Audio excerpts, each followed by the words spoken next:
as Pro Mod Hot Lap session number 2 gonna go grinding here off of turn number 4 with Jeffrey Boucher and the Kins hitting in air number 4.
Ladies and gentlemen, if you know anybody here tonight, or if any of you guys yourself have a announcement that you'd like me to announce tonight, any anniversaries, birthdays, anything, it could be anything at all, anything in particular, you can send me a message on Facebook if that's the easiest way to get in touch with me, or you can find a way to write it down on a piece of paper and get it up here to the booth.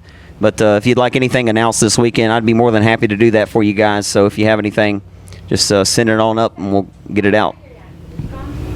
Many oval modified races in his career is Kyle Cummings out of Sibley, Louisiana in 15.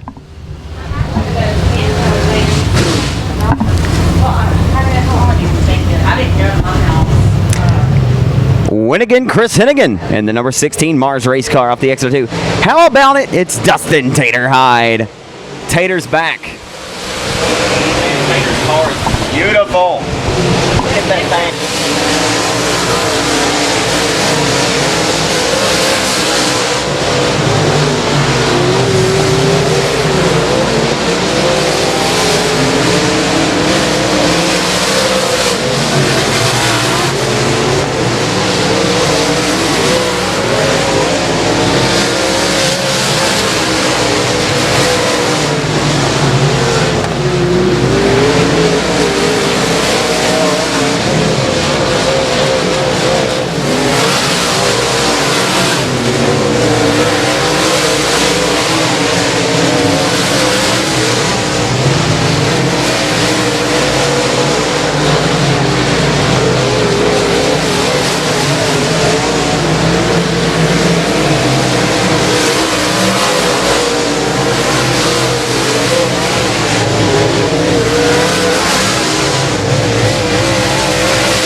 factory stocks here for hot laps. Of course, the 22 in the Hennig Motorsports chassis of the Rollo's Lubinato entry. It's Ronald Pilkington from Marshall, Texas. Ronald debuting a brand new car here a few weeks ago that Chris Hennigan built out of his shop in Marshall, Texas. But Rollo is going to be a threat to take home that grand here tonight in the factory stock main event.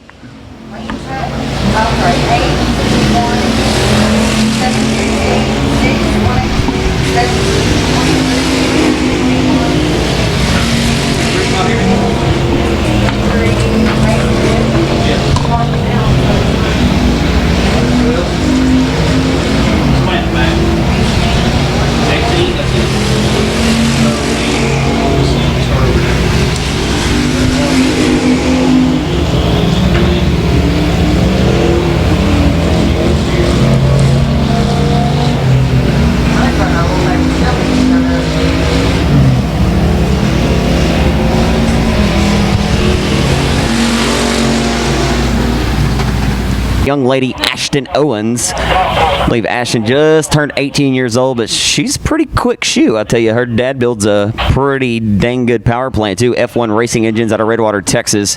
But of course, his young lady, his daughter, will be behind the wheel of the number 5, hitting into turn number 1. Ashton had a pretty good run at Timberline Speedway at the last event held there in Corley, Texas. So great to see some of these 4-cylinders making the longer pull at a race here in Greenwood, Louisiana tonight. I'll tell you, if you're looking to get into the sport of dirt track racing, you want to get out there and just make some laps and get your feet wet and not spin an arm and a leg, this is probably the most affordable, economical way to get into the sport. You can find a lot of these cars for a very, very cheap price. I think the most that you'll spend is, as far as just the safety, to get a roll cage planted in one of these bad boys. 12 laps, top 5 minutes. Where are you going?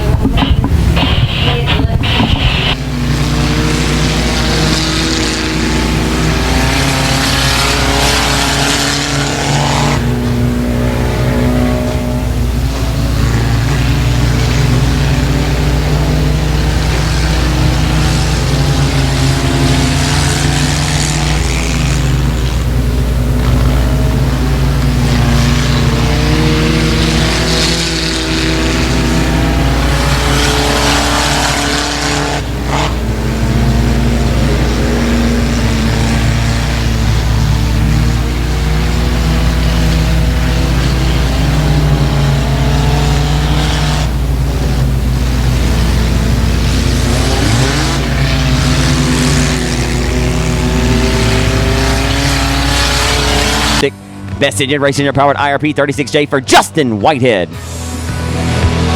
Whitehead, the 6-time Cajun Classic winner as we go green here. Quick, fast, and in a hurry.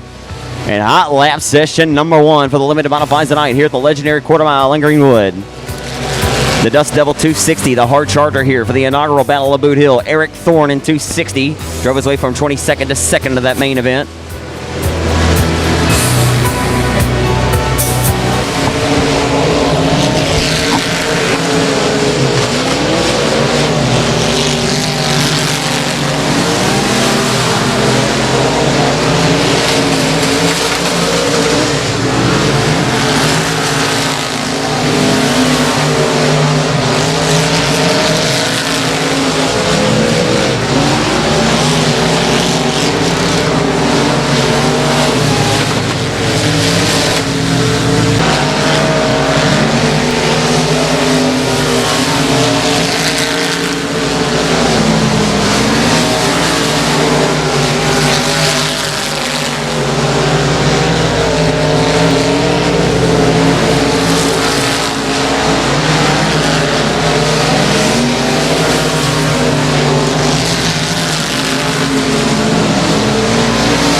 It's Chase, the real Del Rio on the Bulletproof Tees, Western Flyer chassis number 27.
As the green flag waves in your fourth limited modified hot lap session of the afternoon here at the legendary quarter mile dirt oval.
This is the brand new mini wedge kart class, and here Kayla Key up here, our scorer. The lead scorer of Boothill, she just, every time they roll on, she talks about how cute these cars are. They are pretty cute, aren't they? But I tell you, I think one of the best races of the night here a few weeks ago was when the fourth generation Hennigan, Dustin Hennig, talked about this several times, all the way back to his great-grandfather, Ace Hennig, to Tommy Joe Hennig, to his father, Chris Hennig, now to little Dustin Hennig. He's in that orange number 16. He won the recent main event here for the mini wedge karts. And this kid wants to race. He stayed back from Houston, Texas this weekend. I talked to Heather and Chris a couple of nights ago. He was supposed to go out of town for something or another this weekend, but he wanted to stay home so he could race at Boothill. He's a Hennigan, isn't he, folks? He's got it. He's getting it honest. He's already got 4 wins this year. Hey. I know that the pink number 36, that's Justin Whitehead's daughter, Kayla Whitehead, out of Hooks, Texas. And aboard Alon Septic, Spencer & Son Timber Superior Graphics, number 36. Colton Hinton, he's in the 88 out of Dublin, Louisiana. We had one more, the one of Britton Moore, who was scheduled to be out there. We only got 3. We had 7 or 8 of them last time. Racing Graham, Sean Graham's son. He's 8 years old. Dustin's 10, of course. Man, Racing Graham and Dustin Hennig have been having some great races between Arklatex and Timberline and right here at Boothill. Graham got by Dustin Hennig with 2 to go at the last event, and Hennig would not be denied. He ran him back down and passed him cleanly. And a very exciting finish. And the green is out, the first race of the night, folks. This is your future of the sport here in the Arklatex, or maybe beyond. You never know where these kids will go in their careers. I'm going for the girl. Her heart is pretty damn cute. You gotta go for a Hennigan when a Hennigan's on the race. Here comes Dustin Hennig to the inside. How about that? A Hennig and a Whitehead side by side into turn number 3. Well, that track is...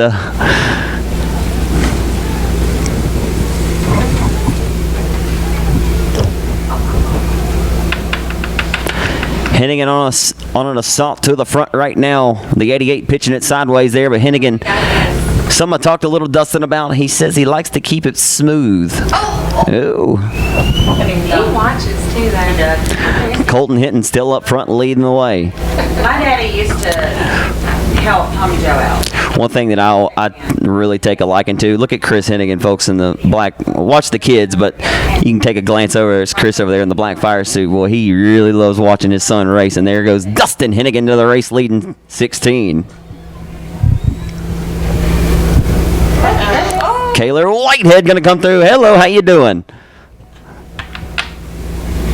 Gave Hinton a shot in the shorts there. Said, how do you like me now? Zach was trying to get her to talk on the I think she was second at Timberline, didn't she? Mm-hmm. And she was so cute. Yeah. Well, she was in there playing with her hair, and I was like, and she was like, does your daddy, where'd you at? So, before I get tonight's program underway, I'm going to go ahead and run down and get ready. I'm going to get a quick word with Dustin Hennig. Then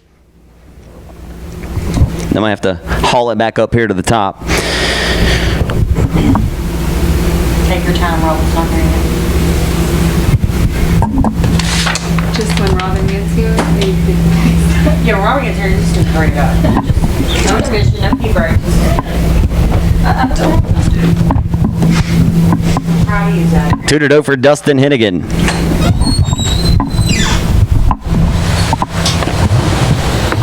We live yet?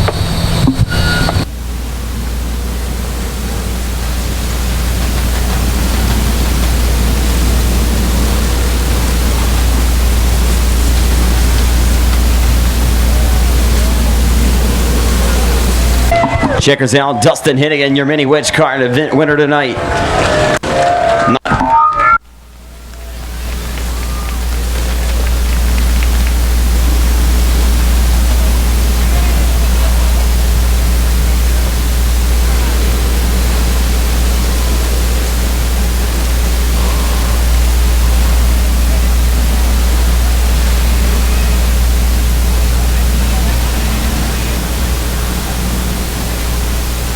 It's up to what Ricky wants to do. We like to give these kids an interview. If we elect to roll with the program here, I'd understand that. What's up, Marshall Missile? How you feeling tonight? Pretty good. We'll see. Race car's got to feel pretty good. Second overall. Feel pretty good about the car, obviously. Yeah, we've been fast lately, but there's a bunch of fast ones out here tonight, so we'll see. Focused is the Marshall Missile, Derek Grigsby. Well, hey, folks, when this young man out of Marshall, Texas, the fourth generation racer, climbs out of the car, give him a big round of applause. Out of the mini wedge cart comes little Dustin Hennig. Well, Dustin, that's sportsmanship. Every single time I start too early every time. You taught these kids pretty well, man. He gets out and shakes his competitors' hands first. Yeah, that's what it's all about. You got to have respect for the other ones. Absolutely. How about it, Dustin? Now your fifth win of 2017. You know, these things, I don't want to say they're coming easy for you, man, but you're really, really getting the hang of this little mini wedge cart. How much fun? I mean, I ask you that every week. You're obviously having a lot of fun, but do you think you were going to get this one tonight? You had to start third. I thought I wouldn't get a bat on at first because I was stuck behind them. Stuck behind them? And the track was, not a shot at Ricky or any of those guys. Track was kind of rough, too. Was that shattered on your teeth pretty good there? Yes, sir. Tell us everybody that helps you out on this number 16. My mom, my dad, my pops, and granny. You know, I didn't talk to your dad much about this the other night, but and your sister. He did not forget Brooklyn. One day you're gonna probably take the wheel from him if he's not retired by the time. Do you want to race like a super late model one day? What are your plans in this sport? I'm gonna run a modified like my dad. Run a modified like Dad. How about it? Well, if you do anything like Dad, you'll be one of the best to ever do it, man. Congratulations on a big win tonight, Dustin. Thank you. Give it up for him, ladies and gentlemen, out of Marshall, Texas, Dustin Hennig.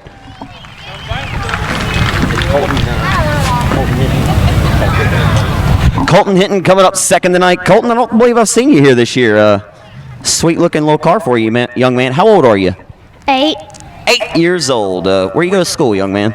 Ashdown. Ashdown, Arkansas? Yes, sir. First time to race here at Boothill. What'd you think? Track was giving you a beating out there, wasn't it? Kind of rough.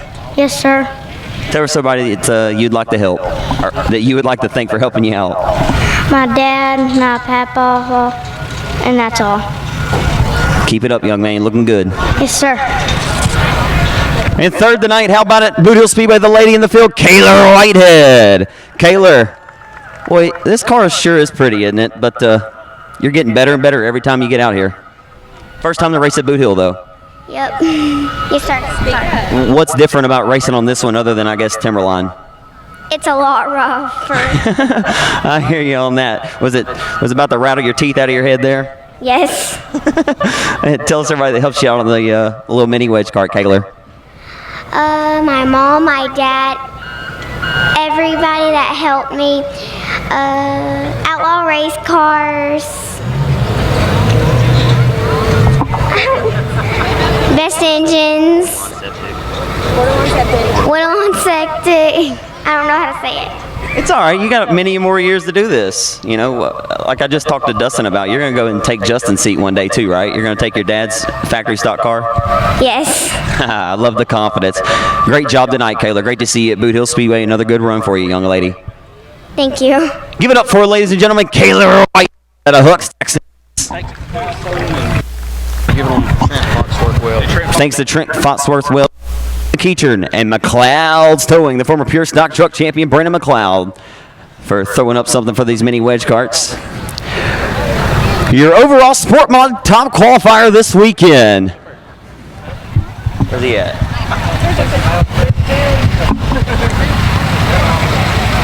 Where's Clicking Like Nick at?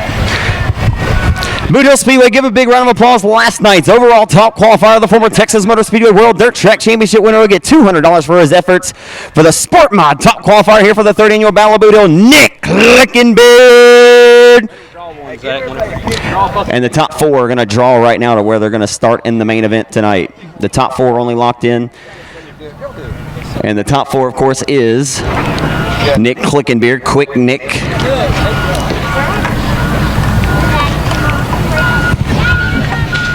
So he'll get the first dibs. The Marshall Missile, Derek Grigsby, will come up here in a few moments. He was second overall.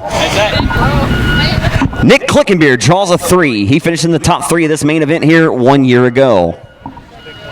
So Clickenbeard will have to go and grab $5,000, but he'll have to come from inside of row number 2 to get the job done. Derek and his son Ty Grigsby are going to go up, and he's probably going to let Ty grab a good jug here.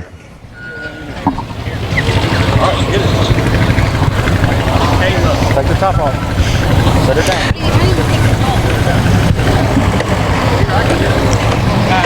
Ty's taking the top off. We're about to find out where the Marshall Missile is going to start tonight into the 5,000 win 50 lap main event. A four for the Marshall Missile, Derek Grigsby.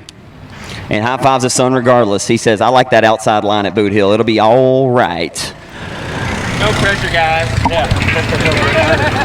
I'm there. He's there. Third was the driver of the Texas Jerky, Texas Fire and Safety, Miller horsepowered IRP number 91, Craig Oaks from Marshall, Texas. Craig Oaks won his first ever race here back at the age of 15 years old. He knows how to get around. Oh, I'm sorry, 11? I got a 4. How did you get a 4? Okay, whoa. 4. I got a 4. Oh, mine's a 2 on those sides. This is a 2. Oh, this is cheating. Grigsby's is a 2? I didn't look at it. Man, I don't. All right. I read it, but it's a 2. Grigsby's going to start on the outside front row in tonight's main event.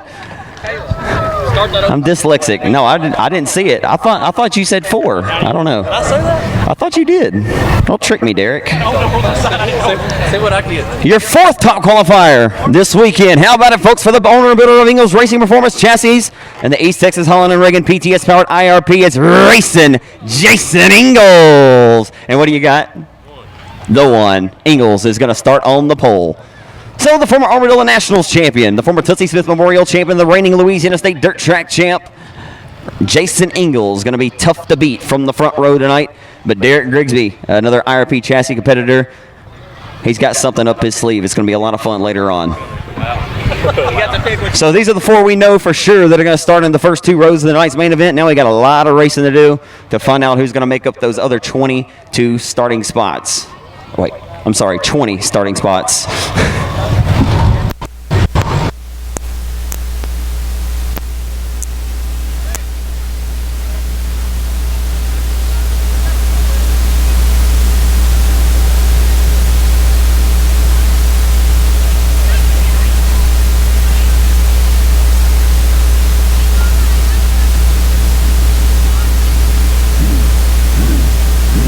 But turn number 3.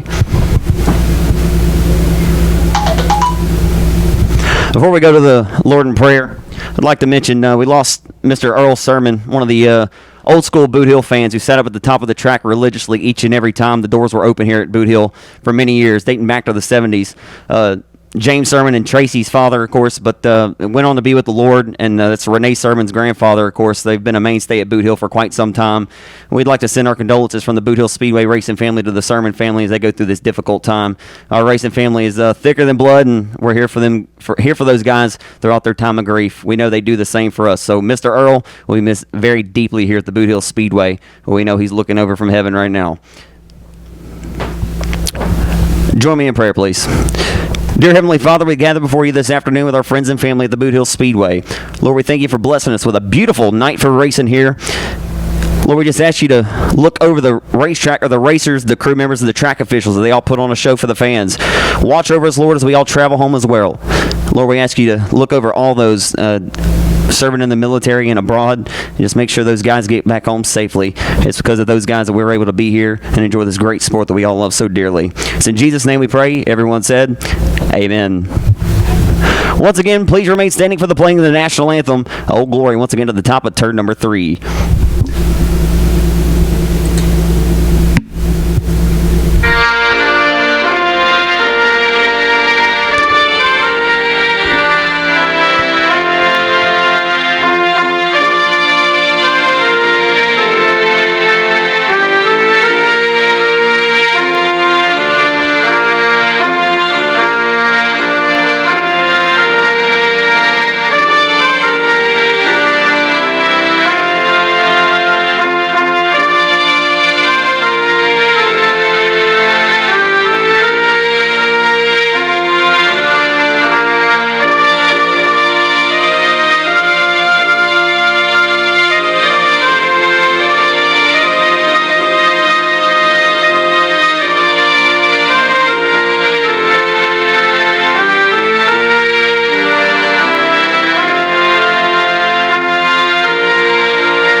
All right, Boothill Speedway race fans, the guns cocked.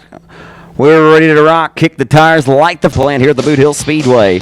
Looks like on the pole will be the former mini stock driver from back in the 90s. He's been in a modified for a year or so now. It'll be Michael Cater.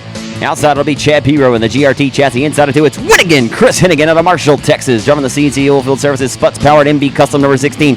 Racing Jason Ingles alongside in 12. As we head off into one for the first time here at Boothill on this Saturday night special. 5,000 on the line for the limiteds, but the open wheel mods are here to put on a show as well. Into three and off of four for the first time tonight. Down the front boulevard of the one, we get the first caution of the afternoon for the 88.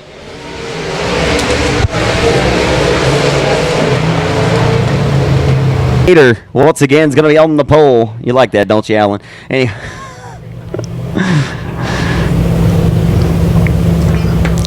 Michael Cater. Win again, Chris Hennigan is going to make a switch and form an alliance with Jason Ingles here coming up pretty soon. Hennigan going to hop out of that Mars race car built by Jimmy and Chris Morris from Menominee, Wisconsin. Of course, he's picked up over 20 wins in this car since he got it. But lights go out. Racing Jason and Tim Boudreau out of Cleveland, Texas make up the rest of the field. We are back underway. Heading off into one. They're one by two. Off the exit of two, down the back straightaway. So it's Denny Gabar behind the wheel of the one. This car was formerly owned and driven by Chad Piro in the GRT race car. So right now, Denny Gabar, who is a former $10,000 winner of the Armadillo Nationals at the Lone Star Speedway back in 2014. Through three and off of four. How about Mike Cater looking good up front tonight, setting his own pace.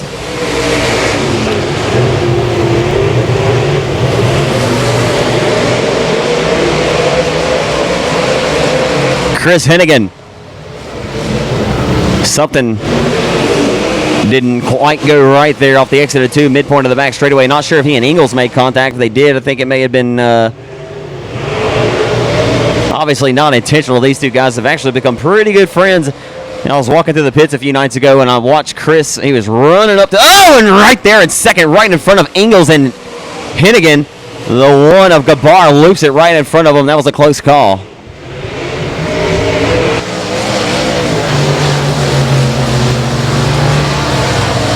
Helps out Richie Thompson quite a bit. Was helping out Micah Thompson and Brett Frazier and some of those guys who have driven that Richie Thompson Motorsports MB Custom over the last several years. So it'll be Michael Cater who's going to smash the loud pedal with Jason Ingles and Hennigan, two of the best to ever do it out of the Arclitex. We're underway.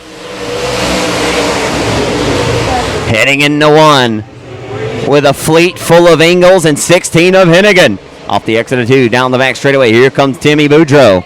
The Cleveland Texan Tim Boudreau. Rolling like a big shot tonight. Right there, nipping at the heels of Hennigan, who's at the heels of the 12 of Ingles as they head back off into one. Hennigan going to step to the outside of the Boothill Speedway and look for some run down the back straightaway to turn number 3. Michael Cater says, I like it, I love it, I want some more of it, and he'll see the white flag. And he's got one more quarter-mile trip around the speed plant to get his first checkered flag. Oh, and Mike Cater drove it in very deep, but he hangs on to it. Michael Cater for the final time in the turns 3 and 4. He's going to push up the racetrack and open up the door for Ingles, but it's not enough. Michael Cater, your first Open Wheel Modified Heat Race victor of the night here at the Hill. Second goes the racing Jason Ingles.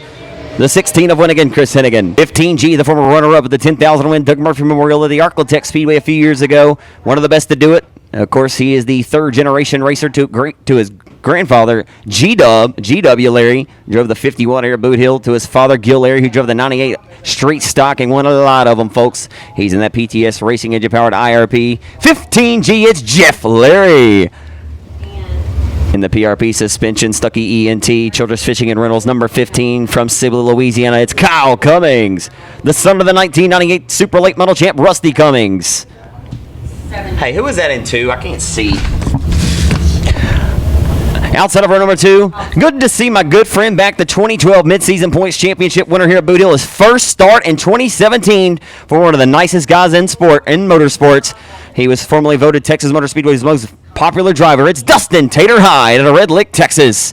David Winslet in 21 inside, and the 16-year-old Ty Clampett. Lights are out. We are underway. Sorry, that's James Griffin in 12 and a half. The 2000 Louisiana State Dirt Track champ. My mistake, folks. As Cal Cummings had a bobble there off the exit. As they head off in the 3. Like I said, my mistake. That is James Griffin in 12 and a half. That is not the 16-year-old. Jeff Larry going to lead the herd. A pair of 15s, 1 and 2. These pair of 15s have battled a lot over the years at Champion Park, and now you throw another Champion Park Webster guy, I guess you could say. Of course, Winslet did win a mini stock championship here back in 2001 in a Ford Mustang. But David Winslet and that GRT race car, Yard Services LLC, Bill Brown Enterprises, and you got a battle for the race lead. A shot in the shorts to Jeff Larry. Here comes Kyle Cummings. Kyle Cummings knocking on the back door. But Jeff Larry not going to let him in right now. He'll slam the door shut one more time. Into turn number 3. David Winslet's reeling in that lead duo right now. Winslet all over, nipping at their tail feather off of 4. 4 and 4 laps to go in this 8-lap affair. Presented by R&R Timber. Here comes Cummings. Going to try to find something on the low side of the Boothill Speedway. Down the back straightaway to turn number 3. Kyle Cummings, the shark. He smells blood in the water, and he'll go to the inside for the race lead. That outside line, all the momentum working to the advantage of the Minden racer, Jeff Larry into 1. Jeff Larry feeling it tonight. Down the back straightaway, Kyle Cummings going to edge ahead for the race lead in the 3. Jeff Larry not done. He's going to fight tooth and nail to the end of this one, but 2 to go. And Kyle Cummings is sitting a torrid pace up front. Larry going to try to stalk his tire tracks. Oh, and James Griffin's up in smoke. And the caution's going to wave. As you hope some of these guys don't hit this oil. And it's won a 2001 mini stock track championship here in a Ford Mustang in the mini stock class. But Kyle Cummings is going to take command away. We are back underway.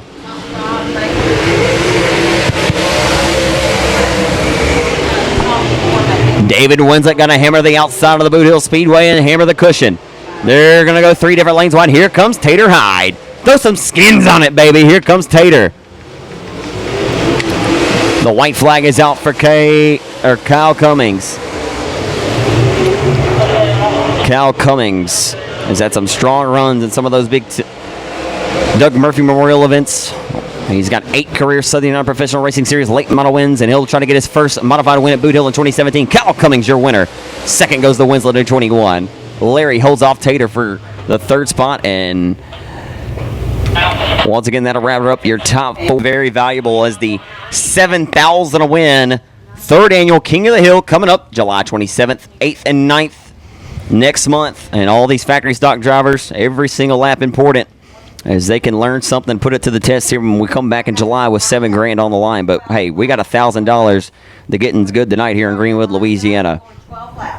On the pole, in the Bonham Motorsports number 66, it'll be David Bonham. Did not show up. And your top 4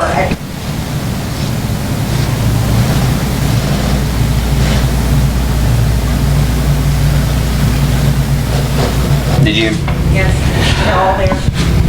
Inside of 2, the Oswald's Rollos Liberato number 18 out of Bossier City, Louisiana. He's sat out behind the wheel because he's been up traveling in Missouri helping out Timothy Culp and some other guys as of late, but that's Scott Young, of course. You want me to do flag now? Yes, he's been asking me. Okay. Yes,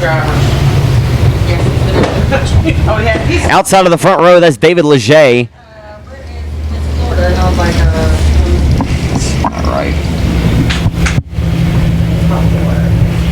Chad Roback in that team car to David Leger, a guy from down South Texas, making his first start at Boot Hill this weekend. The Barton Glass BGR Graphics 43J Cook Embroidery entry at a Mooring Sport. It'll be BJ Cook. The BGR Graphics Barton Glass 99. That's Gary Lipscomb. The 31 out of White Oak, Texas, Justin Holt. The 7S is Cortland Smith.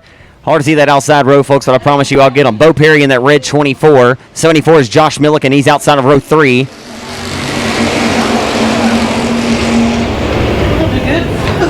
Thunderbird starting at the tail on this one. They're 1 by 2 by 2 by 3 wide off the exit at corner number 2. Some give and some take on that one. And the 3 on the opening circuit. The 66 of Bonham going to lead off the 4. He'll have the race lead in 66 and lead the first circuit here at the Hill in Factory Stock B feature number 1. Taking the top 4 directly to the main event. The rest we'll see you later. put it on the trailer. We'll find you on another dirt track Saturday night.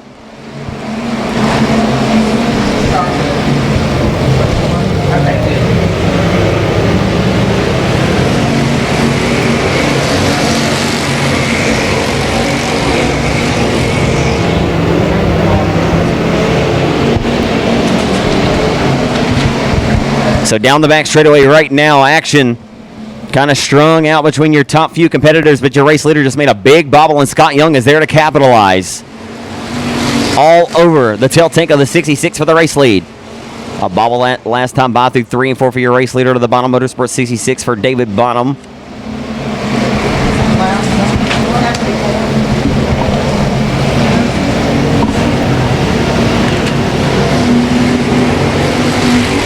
So Bonham continues the lead into 1 and 66. A big push that time. Opens up the door. They're going to go side by side for the race lead momentarily, but Bonham smashes the loud pedal. Uses that outside line and that momentum to his advantage as he powers it into 3. Still able to keep the 18Y of Young at bay. But Young giving him all he's worth right now for that top spot. 6 down, 6 to go in this 12-lap affair for the factory stocks. Once again, only the top 4 transfer to the main event. If you want to go and you want to go to the main event, you got to go, and you got to go now. BJ Cooks worked his way up to the 3rd spot. To the inside of the 24 of Bo Perry, who has the 4th and final spot. Tough break. Heartbreak Hotel for the 31 of Holt from White Oak, Texas, as he is limping the 31 to a screeching halt off of 4, and he's under heavy smoke. It's the up and smoke tour for 31, and the caution may wave. And it will not. Didn't see any fluid being dropped there on the racetrack, so these guys should be good. Holt, however, the frustration meter is through the roof for him. He cannot catch a break in 2017. I talked with Justin last night. He said, Zach, do you think I'm one of the most snake-bit drivers you ever saw? I said, other than my brother, absolutely.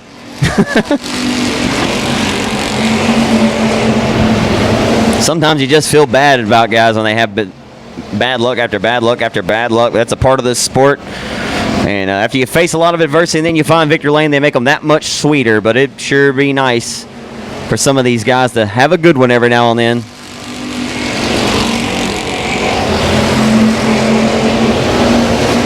So Bonham has stretched the lead out here over the 18Y of Bossier City native Scott Young, who still rides in the bridesmaids here. It'll be 2 laps to go from flagman Keith Parker. Keith Parker, your judge, jury, and executioner here to the Boothill Oval in 2017, has done a fantastic job. Bo Perry putting the heat all over BJ Cook there for the 3rd spot. But Bo Perry comfortably in that 4th and final transfer spot. It doesn't appear he'll be pressured with only 1 quarter-mile trip around the speed plant to seal the deal and go to the A-Main tonight.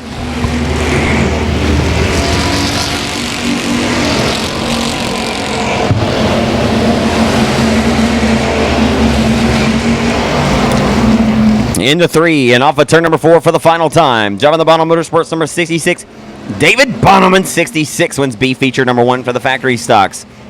Scott Young will transfer and go A-Main racing tonight. The Barton Glass 43J of BJ Cook will grab the 3rd spot. 4th will go to the Laser Race Car PTS Power number 24 from Bossier City of Bo Perry. Who missed it by 1 spot? 66, 18Y, 43J, go to tech. Who missed it by 1 spot? 9. It's a tough break for Roback. The 2017 IRP chassis complete roller that Jason Ingles built. Raffle tickets on sale to win that car on a drawing on September the 9th in 2017, the final night of the 10,000 win Southern Sport Mod Nationals at Heart of Texas Speedway in Waco.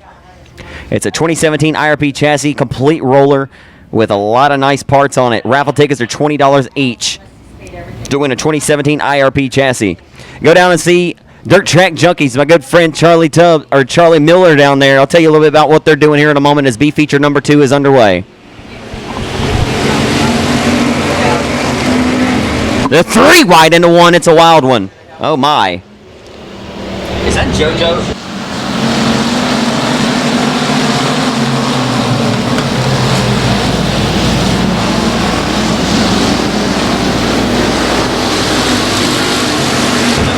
Keith Tidwell's behind the wheel of the 47X factory stock this weekend. Of course, that's JoJo Wilhelm's number, but Wilhelm's driving the 18 limited this weekend, so none of those guys in their typical numbers. But right now, the battle for the 4th and final transfer spot, Cowboy Richard Blanchard working to the outside of that floor. He's powered. Blanchard hauling number 45, that Wild Willie Special. Cowboy didn't have the run he was quite looking for last night to lock himself in. But tonight, he is rocking and rolling around the Boothill Speedway like he did at the 10,000 winning King of the Hill 2 years ago with 10 grand on the line, 22nd to second for that driver out of Coshada. So he is now able to separate himself from the 16 of Jason Beasley, who's back in the 5th spot. So right now, your top 4, the 47X, your race leader, the Whataburger. RKT operating 47 of Tidwell. Keith Tidwell, who sponsors the cars for Ricky Ingles and his son Brent, as well helps out some with Jason Ingles. The young man, the 18-year-old from Gladewater, Texas, the Camco Elevators. Number 1 for Cameron Furr. Furr in the 2nd spot right now, being hunted hard by the Elysian Fields Texan Travis Bowden, who finished 2nd here to Dustin Whitehead on night 3 of the 2017 campaign. I won't dive too deep into it, but this driver running back and forth, who always runs super good here at the Hill. He's never won here, but like I said, I always talk about that 2nd place finish to Marcus Carl in the 10,000 to win. May have been one of the most impressive runs I've seen out of a driver to come from the tail up to the front in a race.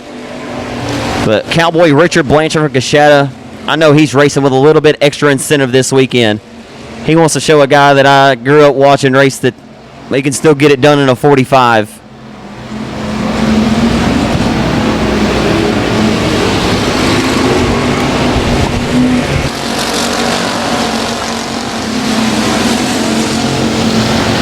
Oh, and Cowboy just lost it right there in 1 and 2 as he put the heat all over Bowden there for the 3rd spot. That is tough.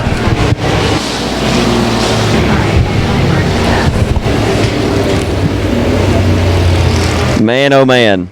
Tight quarters racing, heading off into 1 and 2 with Cowboy Richard Blanchard apiece. All the proceeds are going to be donated to the Make-A-Wish Foundation, so that's pretty awesome. You're helping out a great cause, and if you spend $20, you never know. Just that one $20 ticket could win you a 2017 IRP race car chassis complete roller.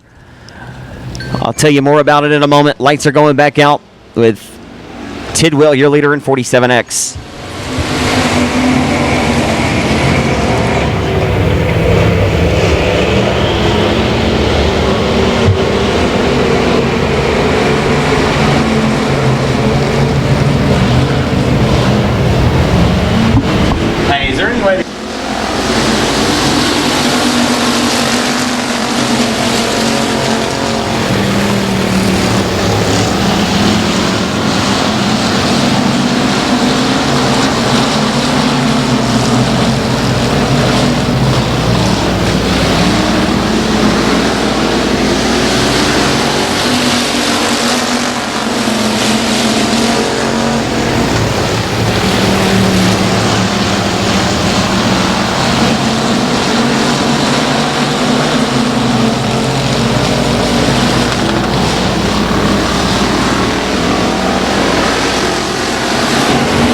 Two laps to go, and right now, folks, how about this race? They're 3 wide for the race lead into 1 and 2. Cameron Furr kind of got up there into the marbles and lost a little bit there. As they are down the back straightaway into turn number 3, I'm telling you, it was heating up there for the top spot. The white flag is out. Who's it going to be? Martin all over the tail tank of that 47 for Keith Tidwell into 1. Bowden right there around the hub. 2 different lanes wide. The 2014 track champion doing battle with Keith Tidwell for the race lead on the final circuit through 3 and 4 for the final time. Off of 4, Keith Parker has the checkered in the face of Euro winner, Keith Parker. Keith Tidwell.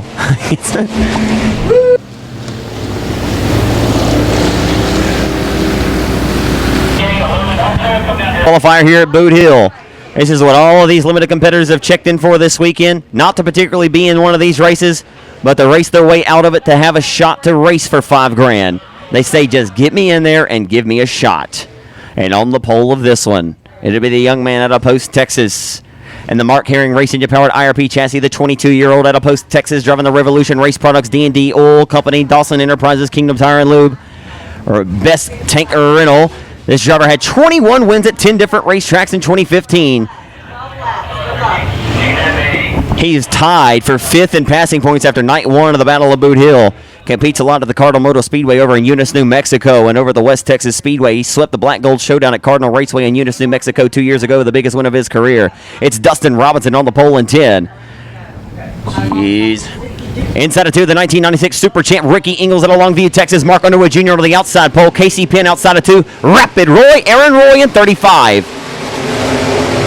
Brandon Hightower in the K9. Oh, look out there, getting into it just a little bit there. Off the exit, down the back chute. You could throw a blanket right now. They're 2x2x2 all the way back to 6th.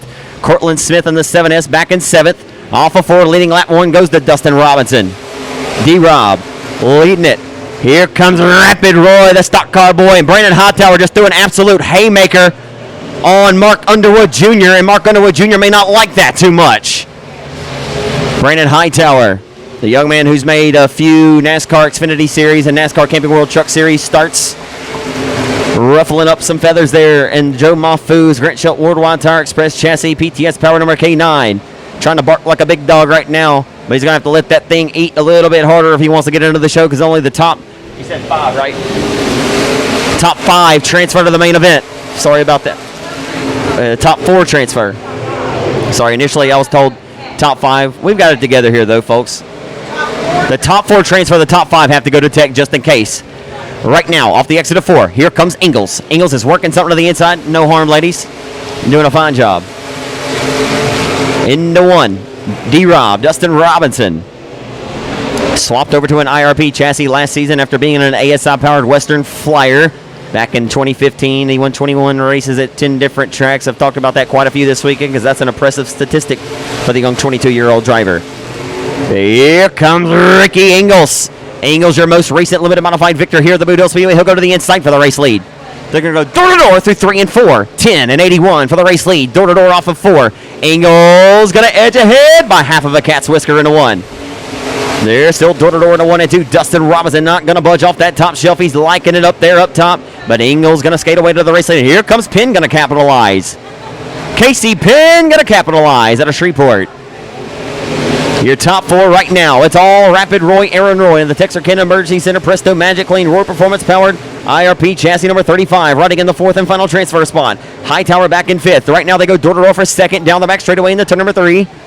The 81 of Ingles still leads, and a slight job by Penn. A slider by Casey Penn. Car pushed a little bit there, but Dustin Robinson and him going to cross over lines. Penn likes that 5 car stuck to the outside of the Boothill Speedway. Dustin Robinson says, yeah, I think I like mine up top there too, and I'd rather not travel behind you, but the handling on that 10 seems to be fading just a little bit, and here comes the stock car boy by the name of Rapid Roy. Rapid Roy, Aaron Roy, out of Red Lick, Texas, had a breakout season a year ago in limited modified action. Aaron Roy, the former Comp Cam Summer Nationals winner of the Arklatex Speedway back in 2009. Down the front straightaway, 2 laps to go to settle the score. Hightower has got to go, and he's got to go now. The stand of the hourglass is ticked away for him.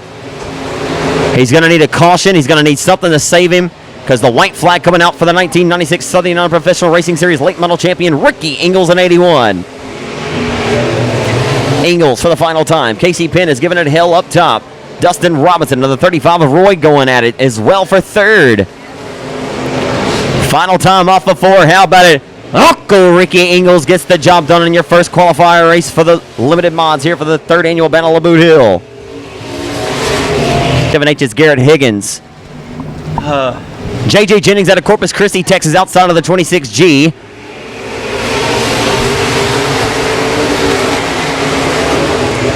Joel Cuvion from Alexandria, Louisiana in the Express Chassis ASI Powered number 30. He'll go to the race lead. Joel Cuvion, your reigning $5,000 winner of the Battle of Boot Hill. Cuvion, going to go side by side for the race lead off the exit of corner number 4 for the race lead. Down the front straightaway we go.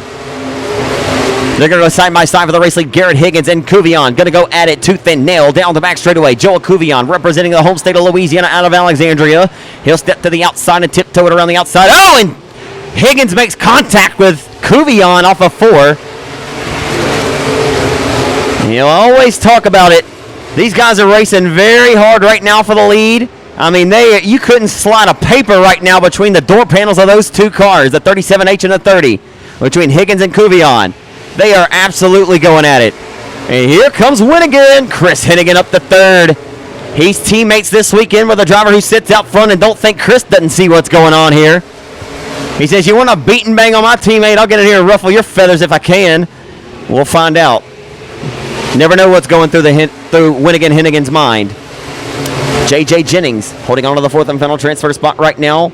Your track point leader here at the hill in the Spears Only Gas IRP Chassis 22 MAGA Dylan Spear looking to fire a bullet and transfer into that top four. But Spear knows that he has at least a guaranteed starting spot and a provisional for tonight's main event. Talked with Spear about that yesterday. I said, does it make you change your approach to the race night? Like, say you may not have to run your car quite as hard, and it does kind of change it up just a little bit.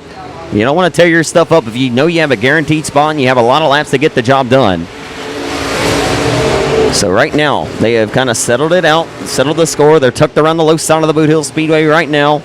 It's all Joe Cuvion from Alexandria, who's looking to defend the home state of Louisiana and defend his Battle of Boot Hill crown from a year ago. One of the biggest wins of career for Joel Cuvion. Of course, he has had Cade Dillard, the thriller, behind the wheel of that number 30 this season and picked up a win at Sabine Motor Speedway. Rance Prince is taking a dance to the infield in the 11R. He is at nothing but bad luck biscuits since moving over to this limited modified car. So, looking to see right now if Spear can run down and take this fourth and final transfer spot away from the 26G from the Corpus Christi Texan, J.J. Jennings, and here comes Spear. Spear is knocking on the back door. And J.J. said, well, I don't let too many folks through my back door, much less through the front door, so you're going to have to come through pretty tough there, pal.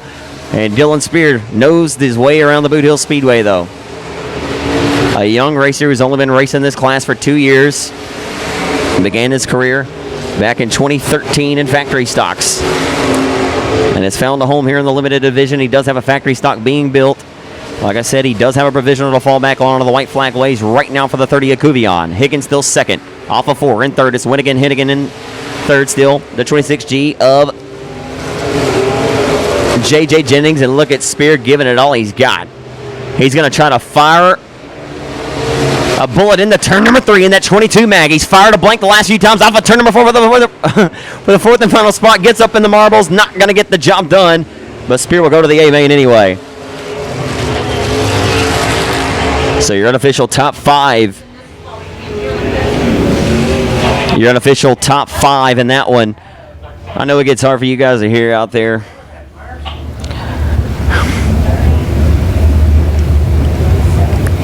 Came from 8th to win this race a year ago. Can he do it 2 years in a row and represent the home state of Louisiana? This driver right here comes in tonight as one of the hottest and baddest limited modified drivers in the Mid-South. He picked up 13 wins a year ago in the Pro 1 Transmission Album Ball Performance. Best engine power at IRP Chassis B75. He's got a win at Arklatex this year. He's got several wins at Timberline. He's been good everywhere he goes. He came from 9th to the lead in the first heat of the night last night. It's the Farmerville Freight Train Brendan Ball, the former Spooky 50 champ. Outside, it's the driver to the number 23. Is that the 23 too? Hard to tell if that's Cliff Tupper Jr. or his son Cody Tupper. His son is in an IRP. Cliff Tupper is in a Western Flyer. Inside of 2, it's Stephen Guidry in K1. Outside, it's superstar Tyler Owens from Calhoun in 8. Sorry, 27, that's Chase Del Rio. My goodness. Oh, they're 3 wide there in the 1 and 2. Momentarily, they're 3 wide. Chase the real Del Rio knows his way around the hill. $3,300 victory here in 2015 for the Dustin Duck Memorial as we slam them off into turns 1 and 2.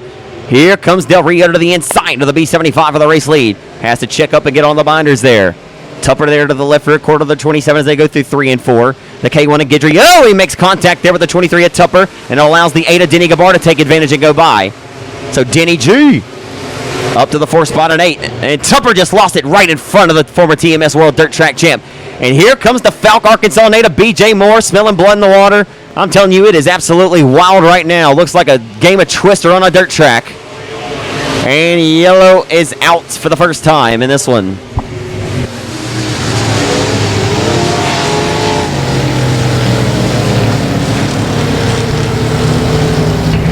tough break for the West Monroe, Louisiana native, the Bulletproof. Hold on, guys. Yeah, but I'll let you enter this while I can't hear. When these are over with. Keep your eyes on the Custom Coating and Fabrications #1 for the Falk, Arkansas racer, BJ Moore. He's got wins in hot stocks, all kind of different cars over the years, but BJ Moore is a wheelman indeed. Finished third here in the Chevy Land Battle of Boot Hill back in 2010. Keep your eyes on the K1 of Stephen Guidry. Kind of got bottled up there on the opening start and nearly lost the handle there in 3 and 4. But Stephen Guidry knows his way around here. He was the runner-up to Ricky Ingles on May 27th at our last event. We're back on our way.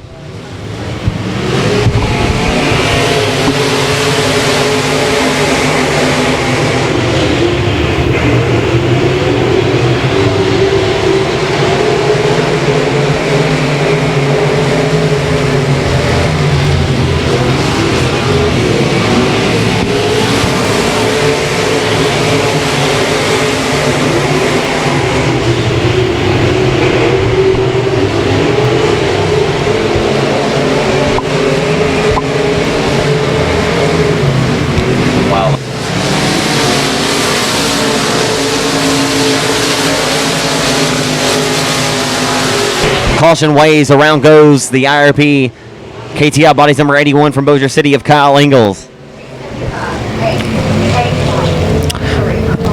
I can't tell you how many races. Yachts coming towards each other, and it was, I'm sure they looked like they were going to hit. We were like, Okay, we're going back and away. The Farmerville Freight Train, Brandon Ball on the loud pedal, puts his foot through the floorboard. Heading off into one right now. The battle for the fourth and final transfer spot is hotly contested. And look at Chase Del Rio. He just shot out of a rocket ship off the exit of 2 into 3. Wow. Del Rio had to go to the tail, and he's driving a little pissed off right now, if you will. Sorry for the language. He's a madman, Your Honor, a desperate fool in the endless, pitiful ropes. He'll go back to the fourth and final transfer spot. What a drive for the West Monroe, Louisiana native Chase Del Rio in this one. He's got the bulletproof tees and Scott Swanner flapping in the wind on this one. That Western Flyer chassis is flying around the Greenwood Oval right now. Randy Timms builds a pretty good piece out of Wheatland, Oklahoma. We'll see if he can come and rise to the top here. Down the front boulevard into one, it's Denny Gabar holding on to the second spot with a freight train out of Farmerville, Louisiana. Brandon Ball, of course, now residing out of Texarkana, Texas. And that Pro 1 transmission AB Performance Bubba Green towing B75. So Brandon Ball, the former Tootsie Smith champ, the former Spooky 50 winner back in 2010. He has been a mainstay and been a lethal factor in these limited modified big paying events. And anytime you check in, you know that you're going to have to tough it out with B75 to get a victory. And last night he opened up the 5K Battle of Boot Hill weekend with a powerful performance coming from dead last to the win. No other driver was able to duplicate a performance like the B75 did last night. The only thing that kept him possibly out of the top 4 was just losing 2 spots late in the going in the second round of heats. But right now, he has got the keys on the counter. Like I say, he is checking out of the Holiday Inn. See you later. White flag out for B-Ball. Gabar rides second off of 4 into the Copeland Motorsports Shoulders Racing powered IRP. And how about Del Rio? Oh, my. You know a car is really that much faster when you start all the way at the tail at Boot Hill when passing is so much at a premium. Guidry's going to fight back to his inside. Stephen Guidry and Chase Del Rio are going at it right now with the checkers wave, and Del Rio's going to get it. Oh, look at this, hard into the wall in turn 4. Oh, my goodness. BJ Moore. We need to get the EMS crew down there for real. Sorry. That car needs to be moved. It's parked halfway to the road. Oh, my goodness. I don't know if you guys saw what I saw, but BJ Moore hit that concrete wall with some force there, so we're going to get him checked out. Whew.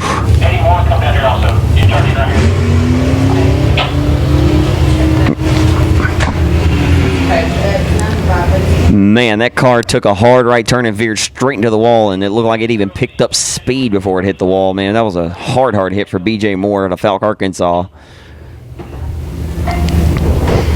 Yes, sir. There's a few racers here where we started the program on the front straightaway.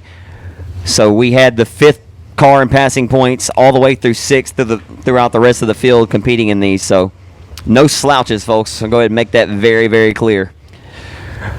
On the pole of this one, his teammate, the number 1 overall top qualifier of this weekend. Of course, speaking of Nick Clickenbeer, quick Nick, bad fast all weekend long, but driving the other Bonham Motorsports number 66 entry this weekend. What do you want me to do? Nothing.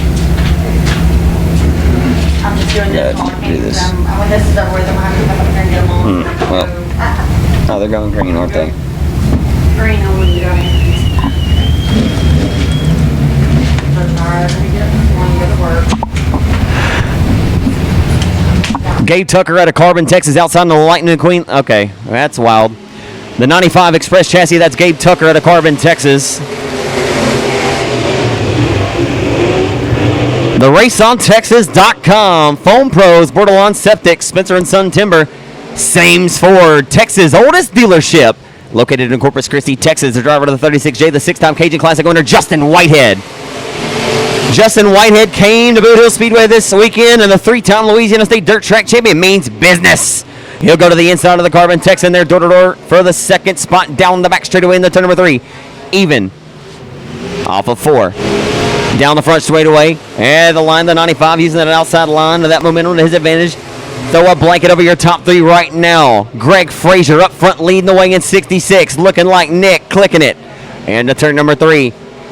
Whitehead in the 95. Oh, some contact there with Gabe Tucker into the 66 for the race lead. And Whitehead says, thank you very much. Whitehead will capitalize. He'll smash the loud pedal off the exit of 2, and Justin Aubrey Whitehead to the race lead. The 6-time Cajun Classic champion, proving and showing what he's worth tonight. 134 victories since 2012. But, wow. Greg Frazier says, I will not be denied tonight, and the caution flag will wave. We'll calm it down for just a moment.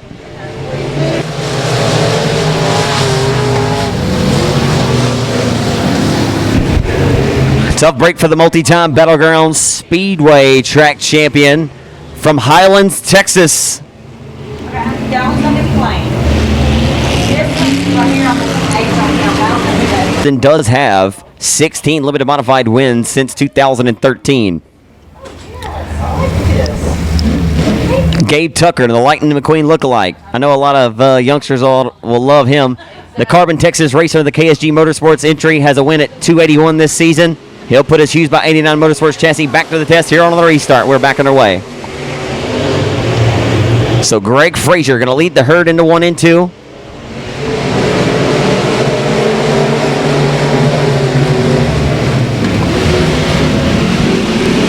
Oh, Kelly Lockie made contact there for the 4th and final transfer spot with the reigning limited modified track champ Cliff Tupper Jr. Did not really knock Cliff out of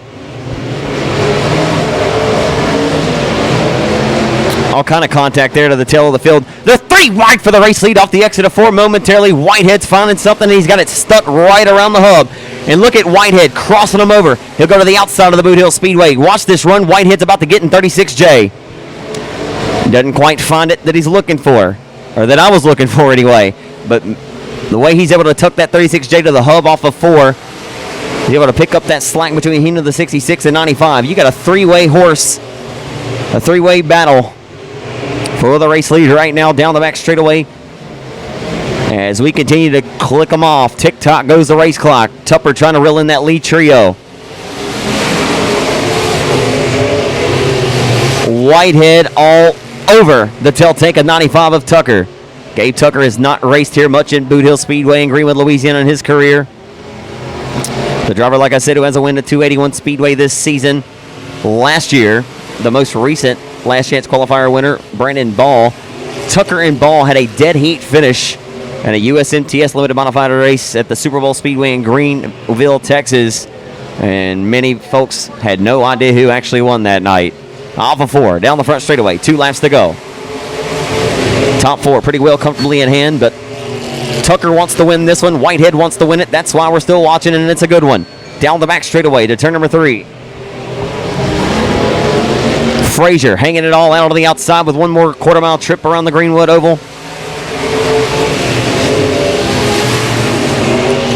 In a 1 and 2 for the final time. They're side by side for second. Justin Whitehead and his second, or really first weekend out. And this same 4, raceontexas.com, 36J. And off of 4, Greg Frazier's going to hold on and win it over Gabe Tucker in 95. 36J and Justin Whitehead will grab third and go to the A main. And grabbing the 4th and final transfer spot, the reigning track championship winner. And the Envirovac Harmon sponsor number 23.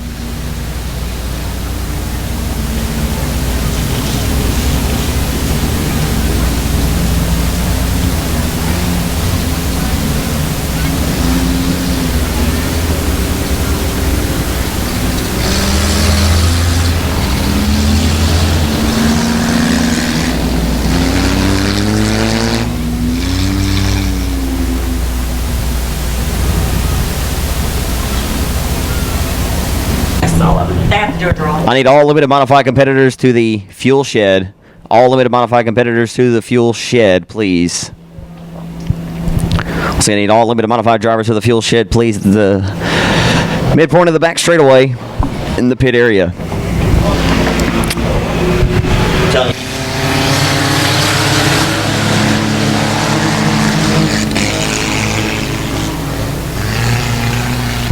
They're door-to-door for the race lead here. Your last night's winner, Luke Wheat, in the 32L, trying to sweep the weekend here at the Boothill Speedway here in the 4-cylinder division.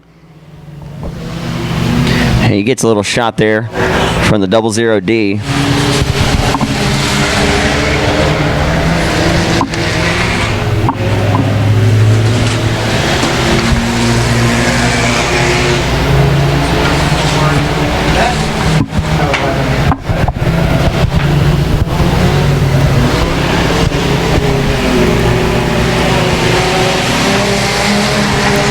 Patrick Frank's going to take over the race lead off the exit of corner number 4, the Texarkana native in 50. Luke Wheat going to try to keep him honest, though, but for how long? Or as talked about it earlier, this class is a new one and kind of been added at some of the area racetracks over at Timberline. They've been having a very nice car count. Texarkana has a pretty good deal of them. Heck, quite a few of them that are here tonight all came from Texarkana area, trying to get this class to build around the Arklatex area, or Shreveport-Bossier anyway. The most affordable and economical way for you to get into racing. Boy, we almost had one tip and go upside down.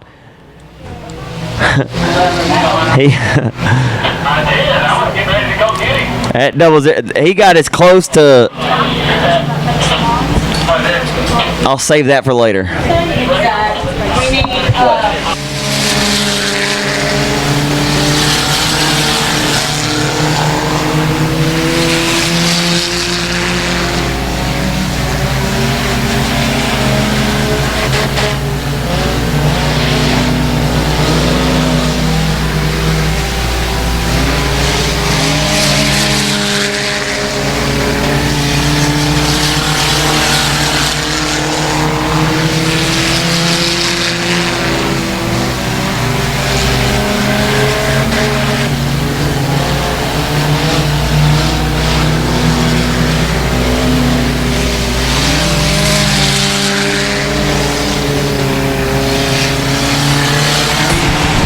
The top 12 from last night for me.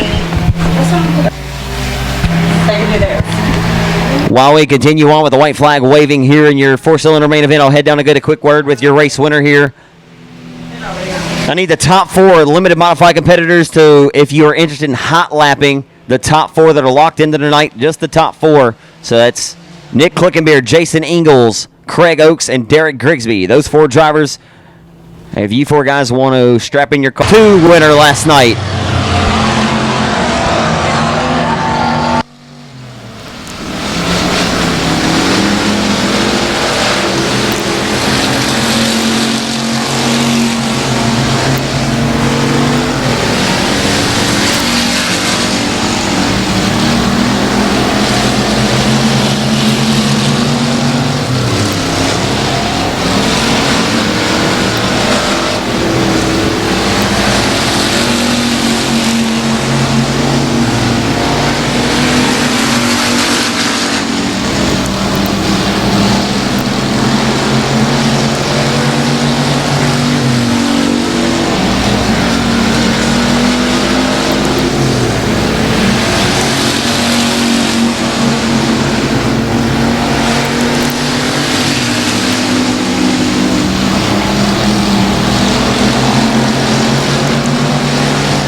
Ronald Pilkington throwing slide jobs and hot laps. What is going on?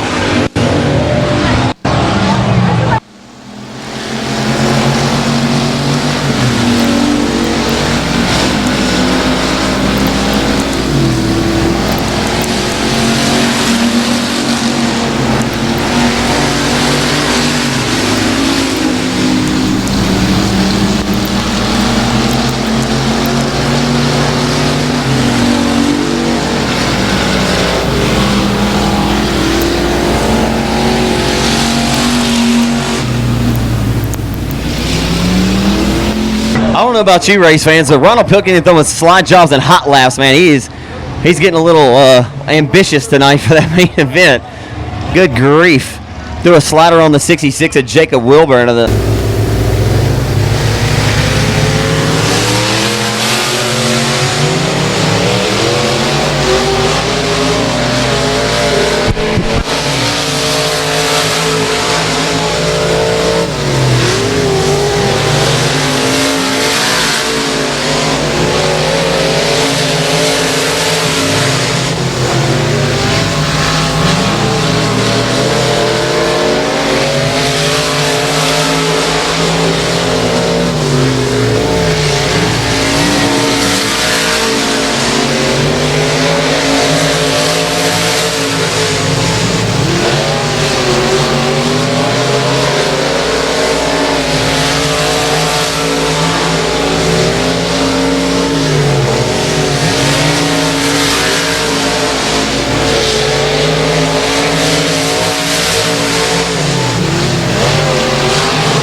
the IRP chassis, number 18, Jared Laughlin.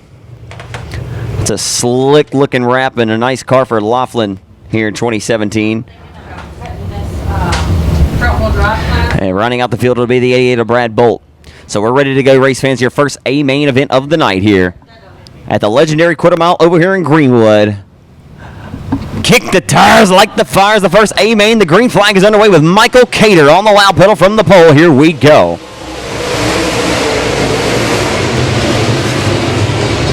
Oh, Kyle Cummings lost it right in front of the herd. And what an outstanding job for those guys to avoid a disaster.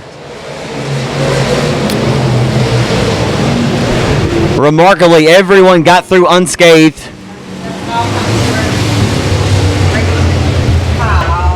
Great names have been competing here in the Arklatex region and dirt track racing for quite some time, and that are going to go down to the history books, some of the greatest ever. Start off with guys like Gary Wright, Billy Moyer, Doug Ingles, Ray Ingles, and Ace Hennigan. Entries. Forrest, Terry, Evan, all those folks over there in Marshall. I want to thank Terry for the props, so we most certainly want to thank you for supporting dirt track racing. If you can't be here, thank you for choosing the best alternative at RaceOnTexas.com's live pay-per-view this weekend. Terry's working out of town, so he is getting his money's worth tonight. It's not quite like being at the racetrack. You can't smell the fumes, you can't get the dust in your face, but hey, it's worth it. Off of 4. Smashing the loud pedal, Michael Cater underway.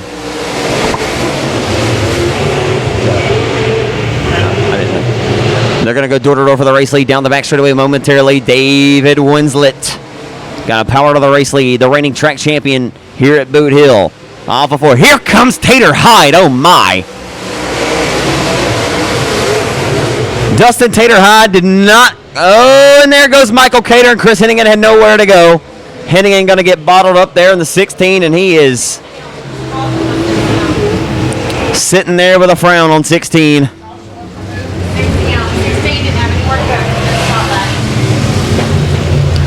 Holy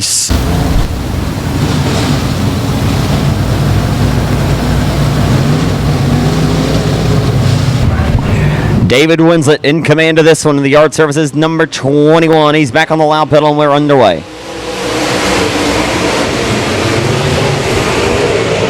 Jason Ingles. Talked to Jason Thursday night after practice and he said, you know, Zach, I think that the limited was faster than the modified tonight. I said, how is that, Jason? You won here at our last event. Obviously, the track has changed and it's different tonight. And I say, how can that be that you could be so good here? Just literally 2 weeks ago, he told me he hadn't touched the car, and he said that the limited was probably faster than the mod. That's just kind of how it goes sometimes. Being on those different tire compounds, the Hoosier, the Hart H500, and the KK704 that these guys run onto the modifieds. Ingles has really started to get that IRP chassis open wheel mod dialed in. And I'm telling you, it may be a lethal combination when Chris Hennigan and him are really able to form and bump heads and figure out some things on these cars. They're going to be tough, I'm telling you. And like you see all of these IRPs and limited modified action and up near the front, I believe you're going to start seeing quite a few of them represented up front in the modified ranks as well. As right now, the GRT up front and a TRE in second with Winslet and Tater Hyde 1 and 2. Ingles and his IRP is third. The GRT chassis in fourth. So that makes 2 Garrison race.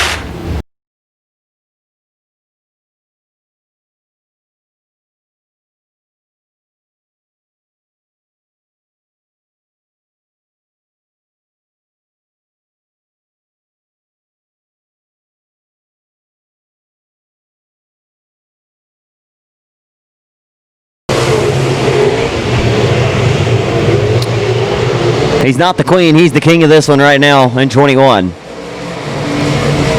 So David Winslet, who has won track championships and main events at the Arklatex Speedway, the old Champion Park Speedway. And they're going to go side by side for the race lead. Tater Hyde and Winslet. It's been a long time since we've seen these two do battle. Maybe last year, I believe, most recently recall these two doing a side-by-side battle for the race lead off of 4. Tater Hyde is nipping all over the heels of Winslet. You can tell Tater wants one tonight. Of course, anytime these competitors... Man, another caution is going to wave over Laughlin to the 18. How many of you race fans got Dustin Tater Hyde here tonight at the Hill? You never can count out who's got racing Jason Ingles tonight. We're about to find out. Quite a few laps left to settle the score. Tater Hyde looking awfully impressive so far in his debut for 2017. He's back on the loud pedal in second behind Winslet in 21. We sell him off into 1 and 2. Kyle Cummings all of a sudden throws his hat back into the ring and makes himself a player while 1 loops into 1 and 2 like we are not in open wheel modified ranks. My goodness gracious. The caution's going to wave once again. We've got yellow fever right now. When he won a track championship here in a Ford Mustang in 2001 and went full-time open wheel modified racing in 2006. Winslet, the reigning track champion on the loud pedal. We're back underway here for the Boothill Speedway. And all of a sudden, once again, Kyle Cummings is going to throw his hat into the ring and he says, I'm going to make myself a player right now, whether you like it or not. He's going to pull to the outside of Tater. Cummings is hammering the cushion through 3 and off of 4.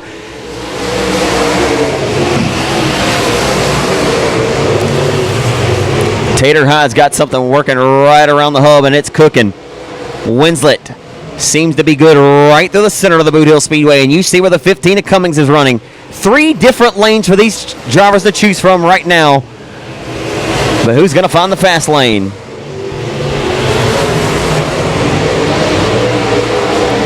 Winslet about to get pressured by the gate of Tater through 3 and 4. They're going to go side by side momentarily. But Winslet with the drive off the corner.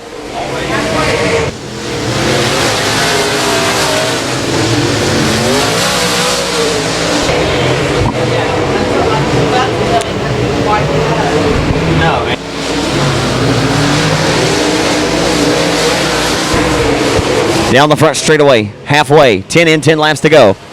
We'd love to see this one. It's PSG. It's PSG, Harry. Please stay green. Please stay green. Because right now you got a dandy shaping up for the race lead. Tater Hyde working to the inside of the 21 of Winslet. Winslet says, I will not be denied tonight. Trying to defend his home state of Louisiana. Tater coming over from Nash, Texas. Like I said, Tater considers this place one of his homes as well.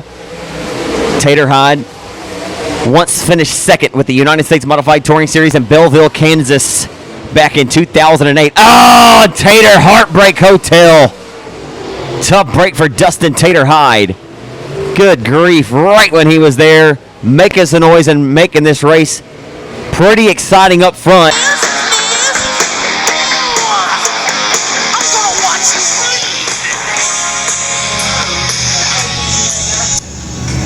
David Winslet going to try to fend off all comers in this one, if there are any.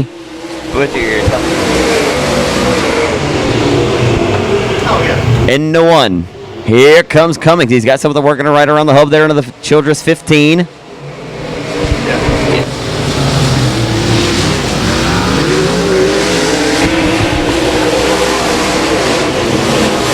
David Winslet.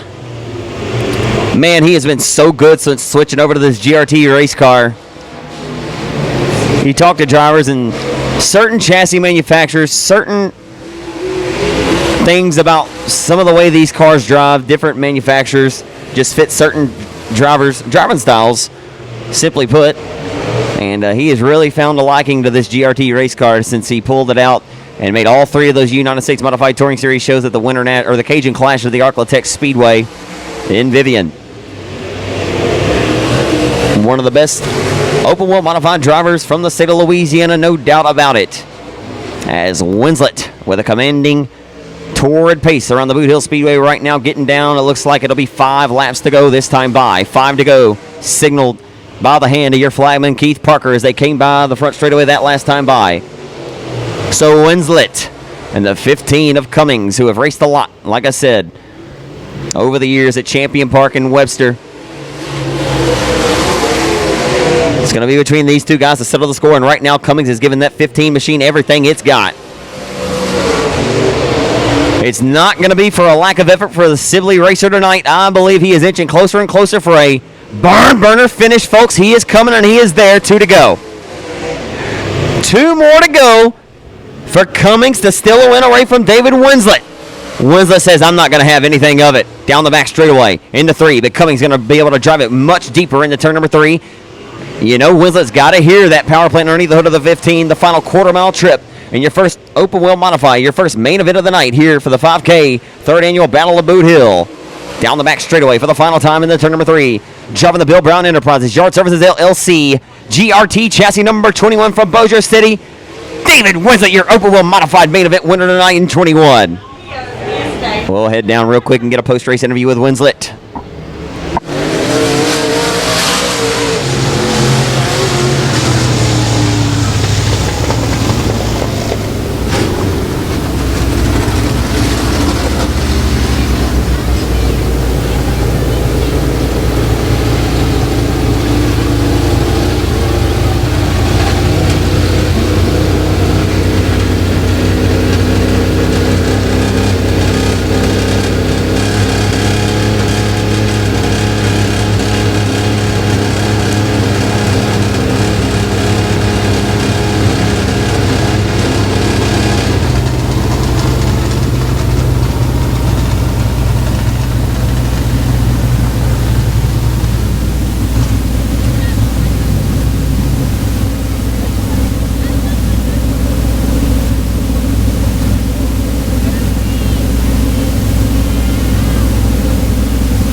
David Winslet has been pretty flawless since switching over to this GRT race car to start off the 2016 season. Said it a few moments ago, made those first 3 USMTS races in Vivian. And climbing to the car from Bossier City Boothill Speedway, give him a big round of applause for David Winslet in 21. How about it, David? Always nice to get in victory lane. Kyle Cummings gonna come up. That's what I love about these guys. I was kind of telling the race fans while Kyle was seemingly trying to catch you there, he tried the top, tried to hammer the cushion. Your car was just so good right through the middle tonight, David. What I was talking about, man, you and Kyle raced a lot of good races over the years, whether it was over in Minden or wherever you guys have checked in, man. You guys have had a lot of great races and another close one tonight. Yeah, it was going to be a good race there early, but Kyle got down there and got a little sideways, and if he wouldn't have spun out down there, I don't know if I could have beat him. How important was it for you to hit your restarts, make sure you did what you did every single other lap prior to each and every one of those cautions? Man, it was important because I knew Chris was back there, and Jason Ingles, and Tater, and Kyle Cummings, and Jeff Larry, and I mean, them guys all can win a feature on any given night. I mean, you've told me how much you love this GRT race car, man, but it's been so consistent since you debuted it over a year ago. Yeah, it's good. I wish I'd have gone to it a year or so earlier. I won a lot of races in the IRP car, nothing against it, but this thing fits me for the way I drive pretty good. You went up to Kansas City earlier this about a couple months ago, raced some USMTS stuff. What are your plans for the rest of the 2017 season? Not running a whole lot of modified stuff in the Arklatex area. What's a guy like David Winslet going to do? I don't know. It's going to be tough. We'll pick and choose and go hit some of the USMTS races, try to learn a little bit more, and hopefully our mod counts locally will pick up. Yeah. We'll go catch some of that Tom's next week in Greenville, Texas, and see what that's about again. I'll give you an opportunity to thank everybody that helps you out in your racing program, David. Man, the list is long. I'm sure I'll forget somebody, but my wife, my son, my dad's over there with Yard Services, and Bill Brown Enterprises, ABC Auto Parts, Twin City Machine, RPM Motorsports, Stuckey Enterprises, J&J Motorsports, Ware's Machine, Allen's Automotive. The list goes on. I know I'm forgetting somebody. Wardell Properties, he's come on this year. It's been a big help. Man, I don't know. Like I said, the list goes on, and I'm thankful for every little thing I can get. Final thing, you won a track championship here back in 2001 in a mini stock, but how much has this open wheel modified class changed even just over the last several years? I mean, I was going to talk to you something about Boothill, but I want to throw that in there as well. How much has this class particularly changed? The technology is almost week to week. I'm not up to date on the shock stuff as much as I probably should, and that costs me a lot, but there's always something to be learned every night we go somewhere. Seemed like after a lot of bad luck, you've had a lot of good luck, it seems, going for a while. I don't want to jinx you. Yeah, I take all the good luck I can get, and I just enjoy being able to race locally in front of all the local fans, too. Give it up for him, ladies and gentlemen. Your open wheel modified winner tonight from Bossier City, David Winslet. Driving the shoulders, racing to power number 8. Won the $2,500 Longhorn Classic at Timberline a year ago out of Tyler, Texas. It'll be Kelly Lockey. Kelly Lockey at 8. Outside of the front row, heat race number 2 winner last night. Driving the Styles Automotive Dominator chassis number 96 for the Nightmare, Michael Knighton out of Keithville. Inside of 2, the former John Harvey Toyota Arklatex champion in the 175 Outlaw race car. It's Little John Tuggle out of Bossier City. Outside, it's the hero in the 0 to in Louisiana, Bubba McEachern. The 4 of Doug Vick Jr. out of Vivian, Louisiana. The 22 is Ronald Rollo picking him into Marshall, Texas. Colt 45, Dean Rasco outside of row 3. We're ready to go.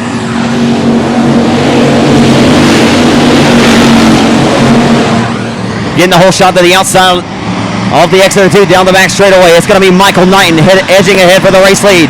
And here comes Bubba McEachern. Bubba McEachern going to make a bonsai move, get 2 for the price of 1. They're going to go dirt over the race lead off the exit of 4. And Michael Knighton leads lap 1 of this 20-lap main event. Michael Knighton, the former Quick Race Car Spring Nationals champion, is looking to get his first factory stock win in over 5 years tonight. As Kelly Lockey having a tough go over to the 8 on the drop of the green flag in this one. He's going to roll the hub, getting pressured by Tuggle, who's nipping at his heels. Back down the front boulevard. Michael Knighton trying to throw the keys on the counter and check out right now in 96. They're side by side down the back straightaway for 3rd. A great race for 3rd. Here comes Dino! Dean Rasco and Colt 45 rolling to the front.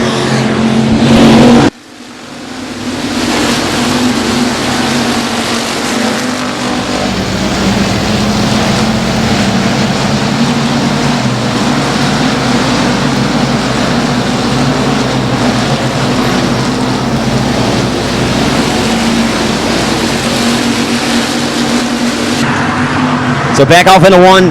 Michael Knighton has stretched this lead out by about 8 car lengths off the exit of 2 down the back straightaway.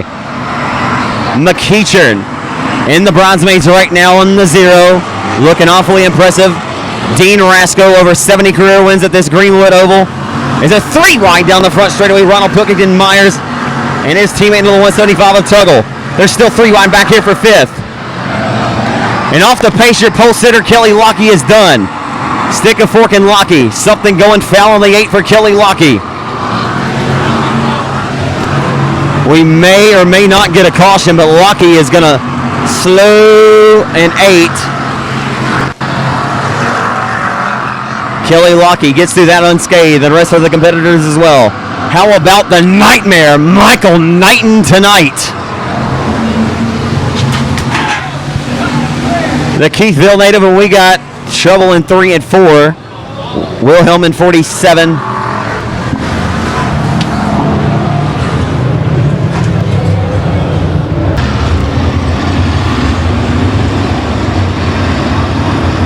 So it's going to be the nightmare. Michael Knighton out of Keithville, Louisiana, trying to get his first win in over 3 years tonight. Nightmare going to put his foot through the firewall off of 4. This should be a good one. Dean Rasco and Bubba McEachern right there. Ronald Pilkington in 5th. Here we go. We're backing away.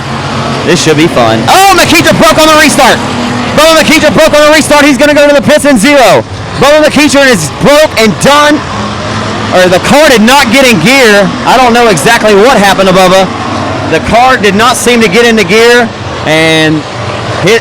Oh, a Tuggle nearly into the wall.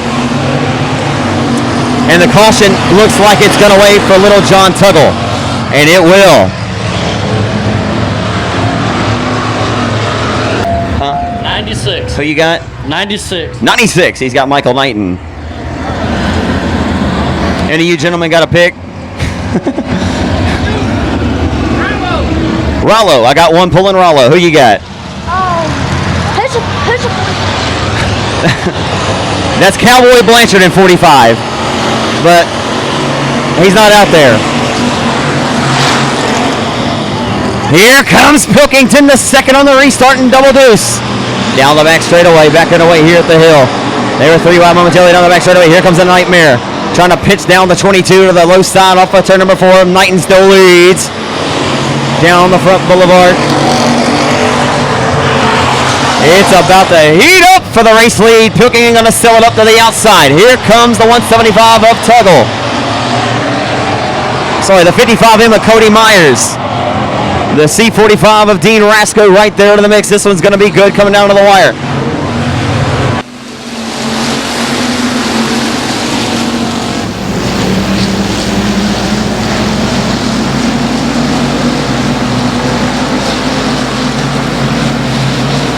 Trying to make it way back to the top here and get back in the booth.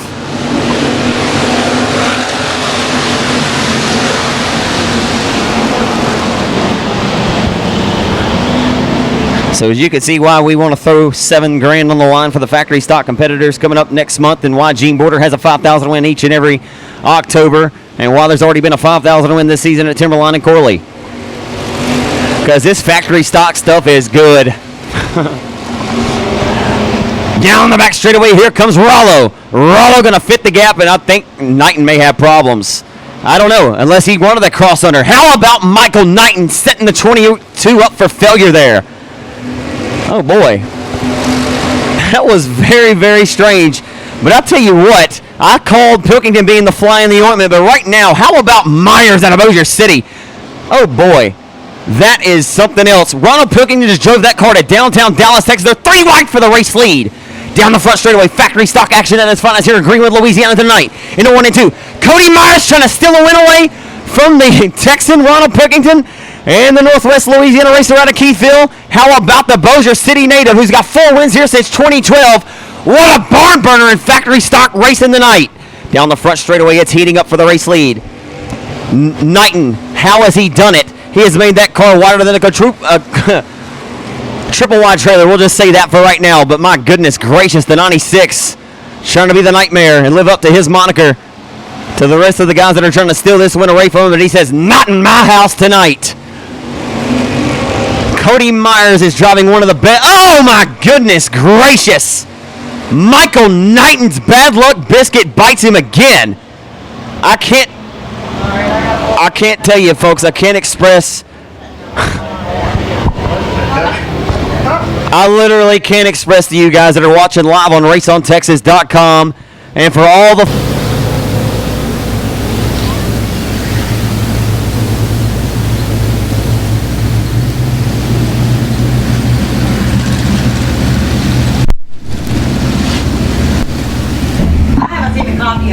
we hope you don't leave anytime soon, Boothill race fans, but when you do leave,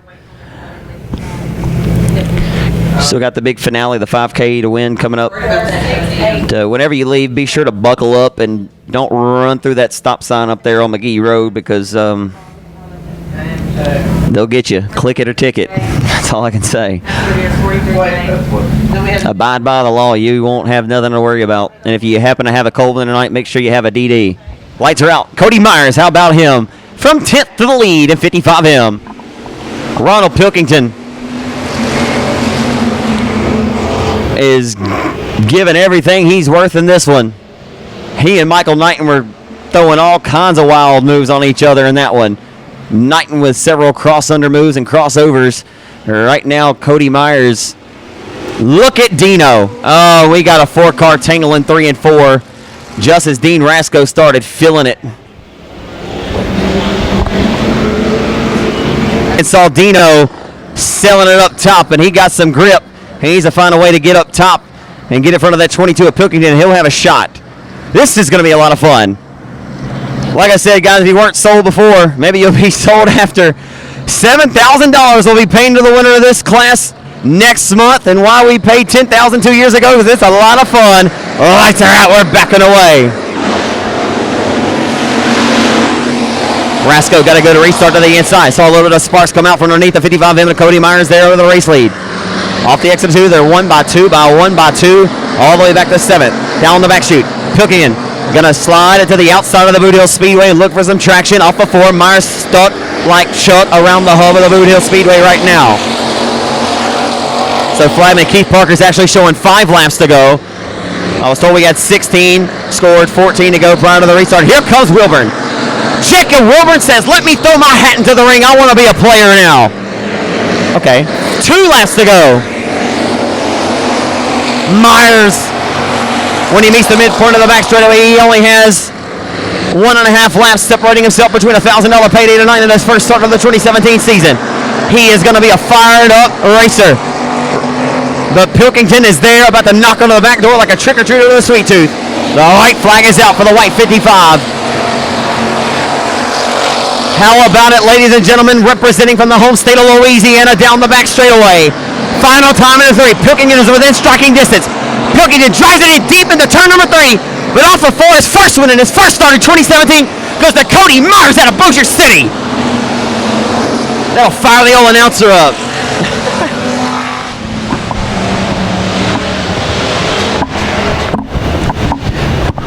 Ladies and gentlemen, when we get to that point, when this young man climbs out of his car in a few moments, I want you guys to erupt like there's an earthquake in Greenwood. Because I'm going to tell you, this kid right here has faced some adversity. He doesn't have the pocketbook, and I'm not saying all these other guys do. But he's had this car for quite some time, has combed it over tooth and nail. A very meticulous racer in his preparation.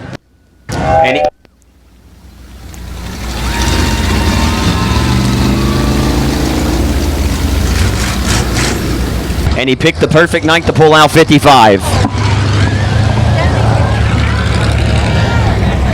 Cody's going to be fired up, folks, when he climbs out. From 10th to the lead, give it up for Bossier City's Cody Myers at 55. If you don't like what you just saw, you don't really like dirt track racing too much. Come have a word with me, Cody Myers. Young man, I've seen you drive a lot of races since you began your career back in 2008. I'll tell you what, that was a good factory stock race. Starting off with McEachern up front, Dean Rasco. Just so many good shoes that you had to drive through tonight, and there's not probably a dent on this race car But the first start for you in 2017, does it get any better than this, Cody Myers? It doesn't. It's unbelievable to come out the first race and win. Man, I mean, after having a kind of rough night really last night and back it up with a win with this tough competition, it's exciting. You never lose confidence, though. That's one thing I know about you. You never lose confidence. Whether you start 18th, you're like, well, I might be there at the end. You never lose confidence, Cody. How much work have you put into this car? I mean, it's been sitting in the shop, but you've just meticulously combed it over to get it ready to bring out. Man, we've been working hard since the off season. We want to knock some of these big wins off this year, and try to compete. So we got a couple people we want to go after this year, so we're going to try to make a statement. You had to have felt Ronald Pilkington in that one, man. I mean, Michael Knighton set the pace out front, setting a torrid pace. That was a pretty fun race, though. Now it's from my vantage point. It had to be a lot of fun from your vantage point. Knighton had it in the early going. Pilkington was giving you heck for it there in the late going. Man, it's always a blast running with Rollo and Michael. They're great drivers, and they're going to run you clean. So can't wait to do it again. I hate to say this, Little John had some more bad luck tonight. Seems like he can't get away from it. I'm sure it feels pretty good to be able to pick up a win, man. You guys such good friends. I know that if he couldn't win it, he'd want you to win it. Yeah, hopefully he can get in victory lane soon. He's been working hard lately, so he'll be up here soon. How much does a $1,000 victory do for your race team right now? This is my biggest win ever. How about it, man? Tell us everybody that helps you real quick out on the race car. My dad, the Tuggles, my cousin Andy Burson, Josh, Dylan Adams, Kobe Murphy. I don't even know who. I'm lost for words. Hey, just keep that car like it is. No wraps. Just keep that thing clean white. We'll call it the White Ghost. That thing's quick. Yes, sir. How about it, folks from Boothill City, Louisiana? Cody Myers gets on.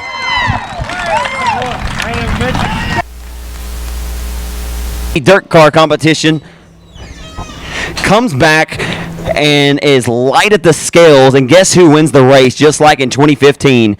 His first super late model win of the year, Superman Jonathan Davenport. Oh my goodness gracious. If you guys follow late model racing like I do, that is jaw-dropping news. Nobody. He's not home again. What were you saying? Who won? I was saying Scott Bloomquist got disqualified tonight for weight as the four cylinders are ready to go. And Jonathan Davenport from Blairsville, Georgia, the 31-year-old, has not won all year long. A few years ago, he had the greatest dirt late model season of all time. That's not driving for the Rumley 6 anymore. But anyway, that's up in Ohio. We're here in Greenwood. Talk about these four cylinders. That's some earth-shattering news that'll kind of get me off my game here for a minute. $100,000. Whew. Scott Bloomquist. Could you imagine losing $200,000 in 2 races? Oh, my goodness. Maybe he'll pull a John Mitchell. How about all you John Mitchell fans, huh? John Mitchell scored his first ever super late model win here at Boothill back in March of 2001, March 17th to be exact. Catman got DQ'd in the USMTS race at Lone Star as Patrick Franks leads your 4-cylinder main event. Whatever, Canterbury. No, just Davenport, man. That's unreal. Put Tater Masters and Masterbuilt Chassis back in victory lane. All right, I'll move on, guys. I promise.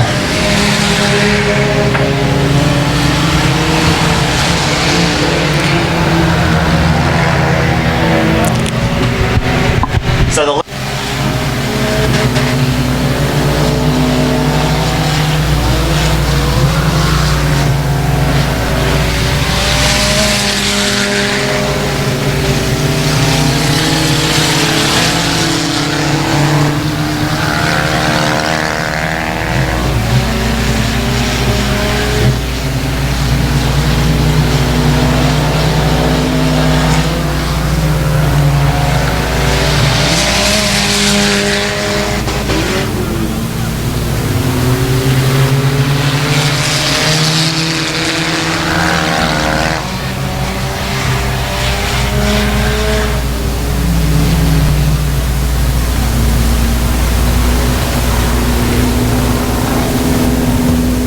I mean, can we really pinpoint that many disqualifications in the factory stock class? I mean, it's I won't say it's rare, but it doesn't happen very, very often either, and especially for a guy like Myers. certainly feel for him. But like I said, I don't know the ifs, ands, or buts about it, and I'll leave it at that. So I just needed to make that announcement.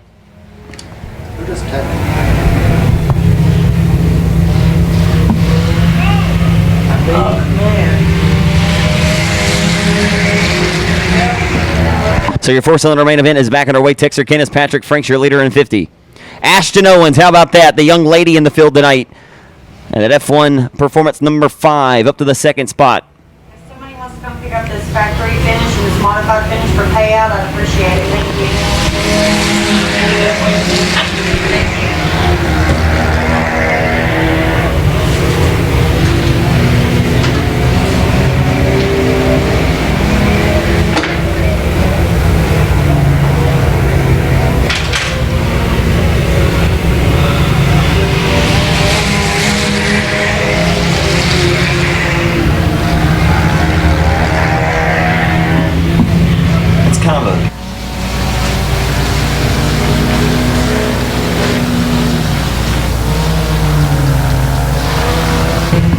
Yes, like I said, make no mistake, he pulled into tech. He was disqualified. I don't know what for, is what I'm saying. I don't know.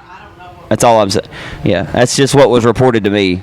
And my job, I don't want to dive into it and speculate on it. So I would like to know after the fact, but I don't want to speculate on it. So winding down the 4-cylinder laps here, as Patrick Franks is looking to lap the few cars that are up ahead of him. If he makes a couple of mistakes, Ashton Owens could be there to capitalize, although he's about an entire straightaway up ahead in 50.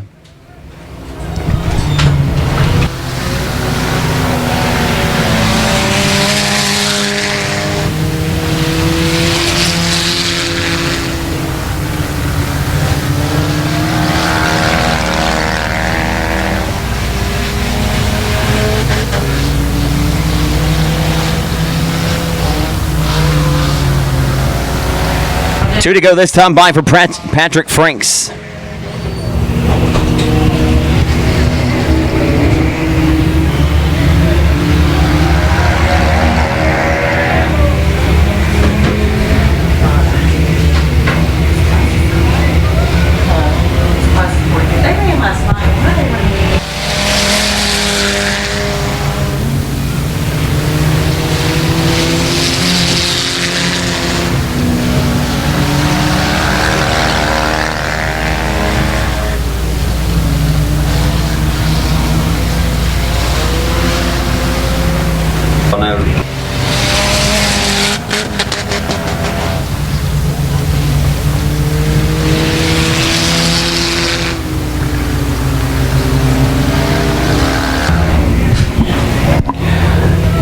Sure.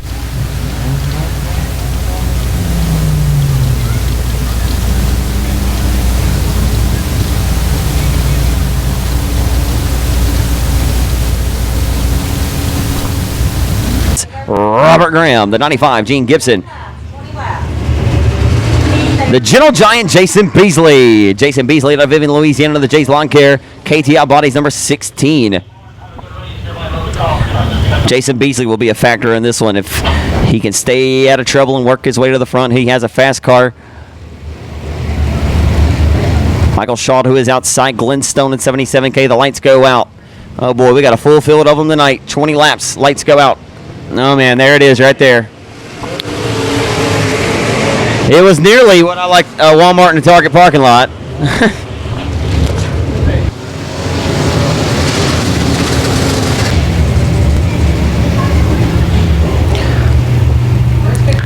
So Charlie Canterbury wanted me to make this announcement, and I think it was directed directly towards Cowboy Richard Blanchard. He said, I cooked the best hog, and I was the baddest on the high side. Kick tail many a nights. I don't want a factory stop because I love Cowboy, and I don't want him mad at me, but he helps me a lot. Just tell him I love him a lot. I don't know, dude. You're weird and throwed. You probably had a couple of them tonight, but I know you got a good driver to get you back down the road. That is true, though. You do cook a pretty good hog, but I don't think you could beat Cowboy Blanchard anytime on the high side or the low side or the middle side. So better take it easy down there, son.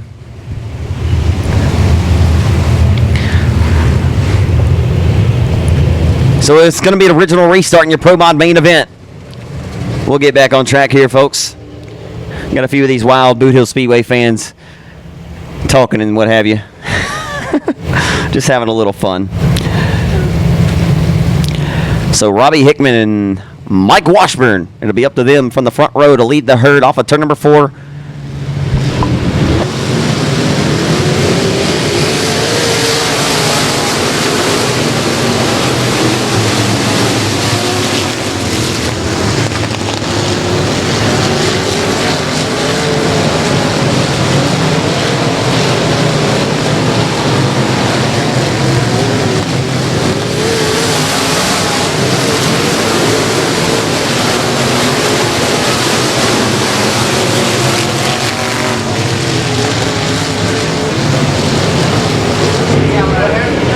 Caution is back out.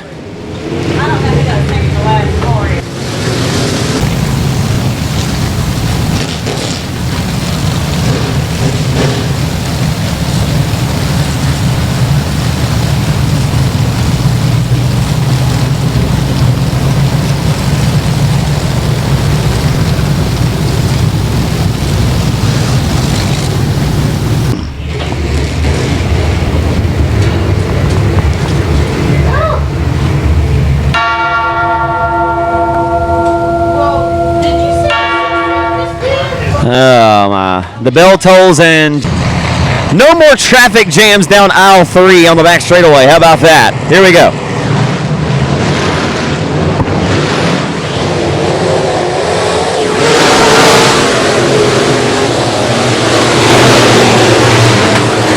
Debris flying off of one of the cars on the front straightaway, but it is over the hill and out of sight. Out of sight, out of mind. No court, no case. Before the 39 of Robbie Hickman leads your Pro Mod main event off the 4. 95 of Gibson's going to collect the 16 of Beasley, as well as the 75 of Tuggle. And I don't know. Somehow they keep it strolling and rolling. I would say, how did they do that? They don't usually do that.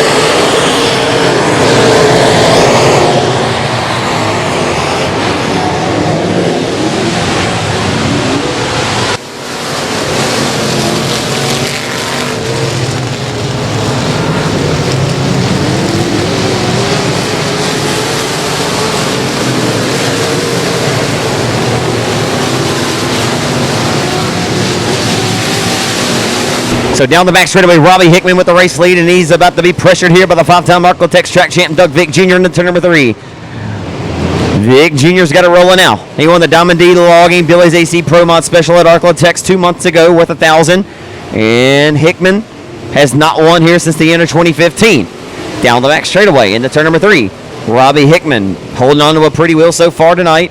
Able to keep the rest of his competitors at bay, but for how long? Because here comes Vick Jr. to the inside for the race lead.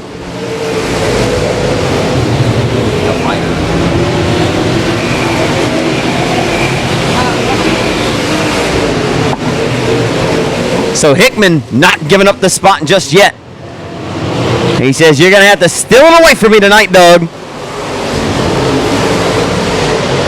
Vick Jr. is going to sell it to the outside through 1 and 2 and look for a big sweeping run off the exit of 2. Down the back straightaway, lap car up ahead. The former of the 33 of Randy Darlin in the 3. Oh, they're going to go 3 wide through lap traffic. A little bit of contact there. Ruffling up the right rear quarters. The 4 of Vick Jr. on the 39 of Hickman. And the caution waves.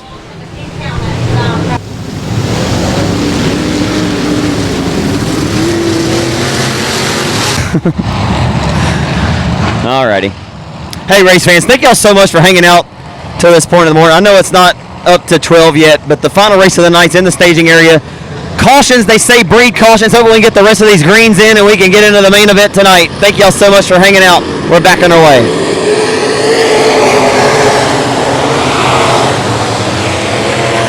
Oh my goodness gracious. What in the world just happened there? And here comes Bradley Barnes. Bradley Barnes showing no mercy on the restart. The Seegers Roofing cars are 1 and 2 with Robert Graham. Oh, here comes Vick Jr. Vick Jr.'s there. And he's trying to repay some of the medicine that he just received there on that restart. Robert Graham trying to hunt down Hickman now for the race lead. The pair of team cars running 1 and 2. Vic Jr. third. The big show Eric Norris. How about this? Oh, Bradley Barnes caught air in the 1 and 2. And Bubba Vines had nowhere to go.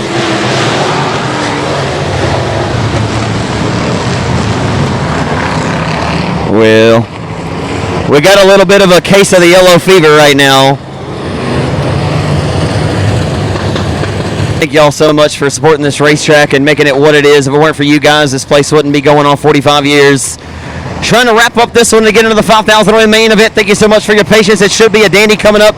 Let's see if this Pro Mod race can end exciting as well. I believe they can. Here we go.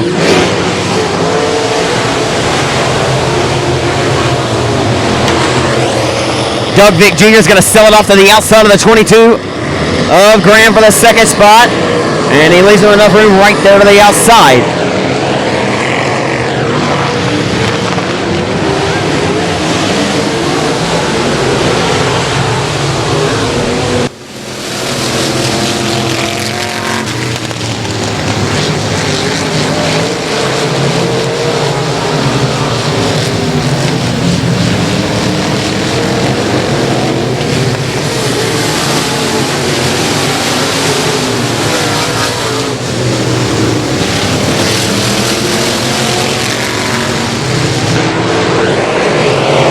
Big Ear is going to step into the outside through 3 and 4 and try to find that outside momentum as we wind the laps down to your Pro Mod main event. All over the red deck, 39 of Hickman as they head off into 1.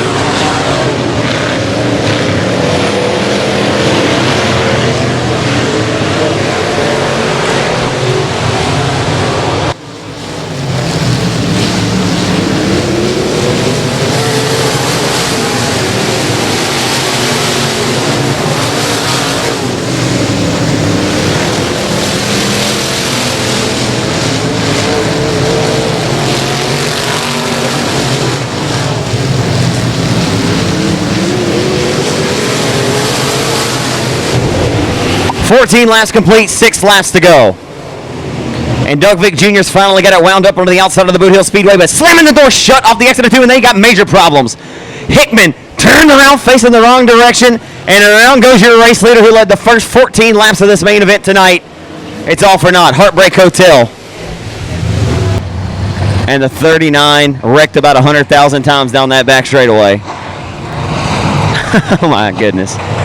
We're about to find out if Vic Jr. can hold him off. Robert Graham right there. And all of a sudden, the big show Eric Norris into the mix. Here we go. Backing away. 14 are scored, 6 laps to go. Oh my goodness gracious, into 1. Let's keep it going, guys. Let's keep it going. It's no fun in keeping the yellow out. Oh my. And can't break away from it. What, cornbread? What? What are you doing about it? What are you doing about it?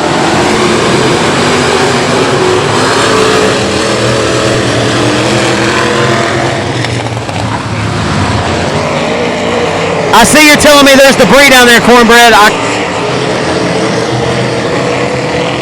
I bet they finished the race with 2 to go. Okay. What do you want me to do? There'll be the white flag coming out this time by off the exit of corner number 4 for Doug Vick Jr.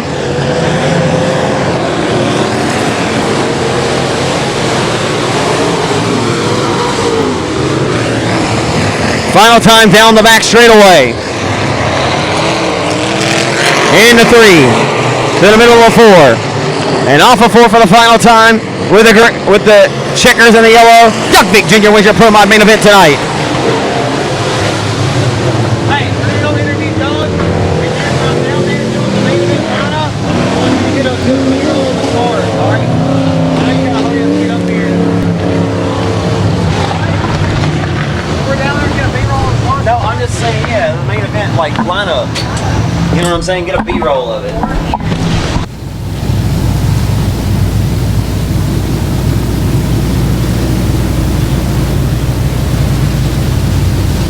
Slow it down and get a quick word with Doug Vick Jr., and then I'll give you your full starting lineup for the limited modified main event tonight, which we've waited patiently for. That was pretty wild.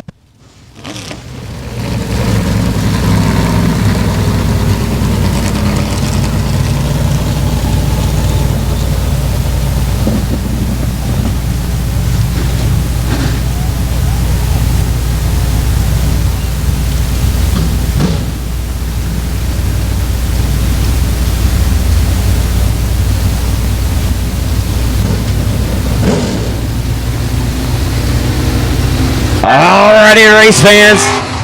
TS powered number 69 IRP from Marshall, Texas, the former 29th overall pick by the Houston Astros. It's the Marshall missile, Derek Grigsby. Inside of row number 2, it'll be Quick Nick. Nick Clickenbeer, the former Texas Motor Speedway World Dirt Track Champion. Outside of Quick Nick tonight is going to be the driver formerly out of Quail Road of San Antonio, Texas, and Jonesville, but he's moved back to Marshall. In the Texas Jerky, Texas Fire and Safety Miller Horsepower number 91 IRP, it's Craig Oaks in 91. IRP race cars make up your first 5 spots. Inside of 3, the 1996 Southern United Professional Racing Series champion of the RKT operating PTS Power number 81 of Uncle Ricky Ingles out of Longview, Texas. Outside of Ingles, it's going to be your reigning winner of the 5,000 win battle of Boothill a year ago from Alexandria, Louisiana, driving the Express chassis, ASI Racing Powered number 30 for the Joel's Auto Sales 30 of Joel Cuvion. Cuvion came from 8th to win this race a year ago. I'll tell you, the driver right now, race fans, you're going to want to keep your eyes on. He's going to be the fly in the ointment. He's going to be a big deal. Keep your eyes on the black. B75, one of the winningest limited modified drivers over the last 3 seasons. He's got 23 victories between the 3 different racetracks around here with the AB Performance. Bubba Green towing B75 is the Farmerville Freight Train, Brandon Ball. Outside of Ball tonight, it'll be the driver of the Boothill Motorsports, the IRP number 66 of Greg Frazier, and the Penn Transport Penn Water Pit, IRP number 5 for Casey Penn from Shreveport. Outside, formerly from Aztec, New Mexico, now residing out of Houston, Texas, in the 37H tonight, it'll be Garrett Higgins.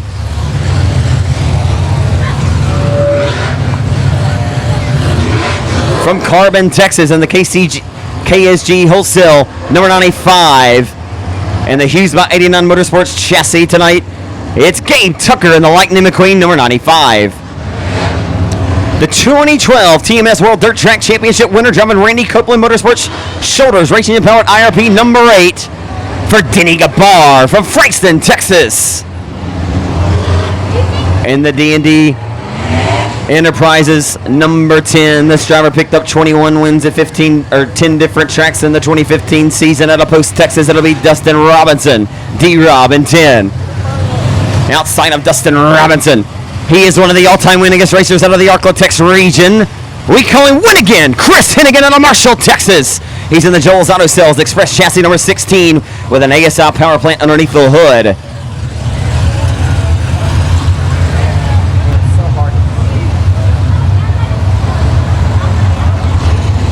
And a great performance coming back from the tail of a B main earlier to get a transfer spot. The reigning $3,300 winner of the Dustin Knuckle Memorial right here at Boothill Speedway out of West Monroe, Louisiana, the Bulletproof Tees Western Flyer chassis number 27.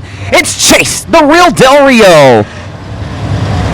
That's the 8th row to the inside. Outside of him, out of Corpus Christi, Texas, my good friend of the RaceOnTexas.com, Hughes by 89 Motorsports chassis, 26G, it's J.J. Jennings.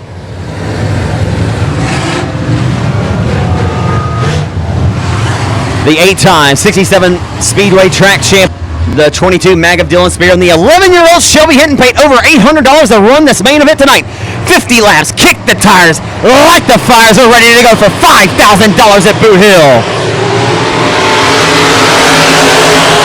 Heading into 1 for the first time. Grizzly going to hammer the outside on the 69 on the Marshall missile, looking for a big run off the exit of 2 down the back straightaway. On the opening lap, Grigsby is so good at running the outside of the Boothill Speedway, he's going to let it hang all out. But leading lap 1's your reigning Louisiana State Dirt Track Championship winner, racing Jason Ingles. Grigsby is going to even away nearly there in the 1 and 2 as he sailed off the 69. They are literally 2, 3, and 4 wide throughout the pack, throughout the mid part of the pack. Ingles goes way up top to protect. And Grigsby got to cut down to the inside for the crossover. Not going to work. Grigsby all over the tail take of his chassis builder in a 1 and 2. Grigsby's going to give it hell tonight for 5K. All the 2 down the back straightaway. The Marshall Missile trying to hunt down his chassis builder, Jason Ingles, for the race lead. Ingles, your most recent winner, and he won the Louisiana State Dirt Track Championship here and beat John O'Winnington coming under the wire as he has his sights set on the rear deck lid of that 12. And we'll get the first caution of this 50-lap main event right now. We'll get our first caution of the main event. 3 complete.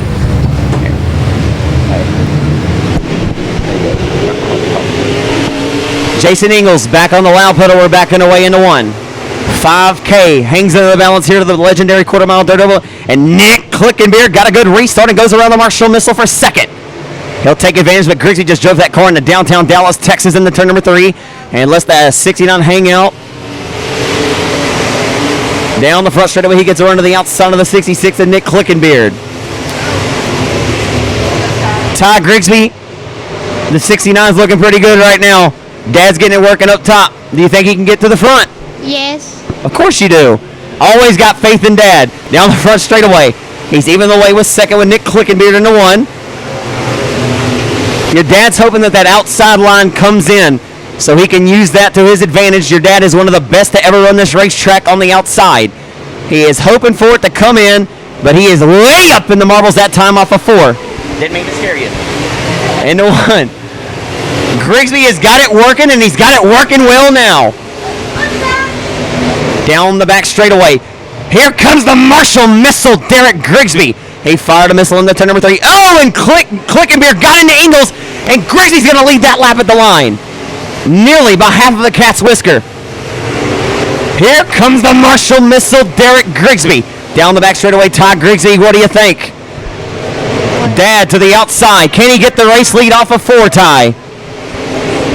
Go, Daddy, go. Go, Daddy, go is right. He's got the race lead in the 1. So Derek Grigsby is going to storm to the outside of his chassis builder, Jason Ingles. And these 2 right here, 2 very good friends. When Derek Grigsby switched over from an express chassis to an IRP a couple years ago, he said it was the best race car that he had ever sat behind the wheel of. And right now, tonight, at his home racetrack, he is going to have to dethrone the guy who built that chassis and that IRP. And it's going to be a good one. Oh, and a big bobble by Derek that time off of 4, and Ingles will re-inherit the top spot. Back down the front straightaway. Grigsby trying to get the car to hook up in the center of the corner on that outside. But the problem is that cushion is getting pushed out further and further.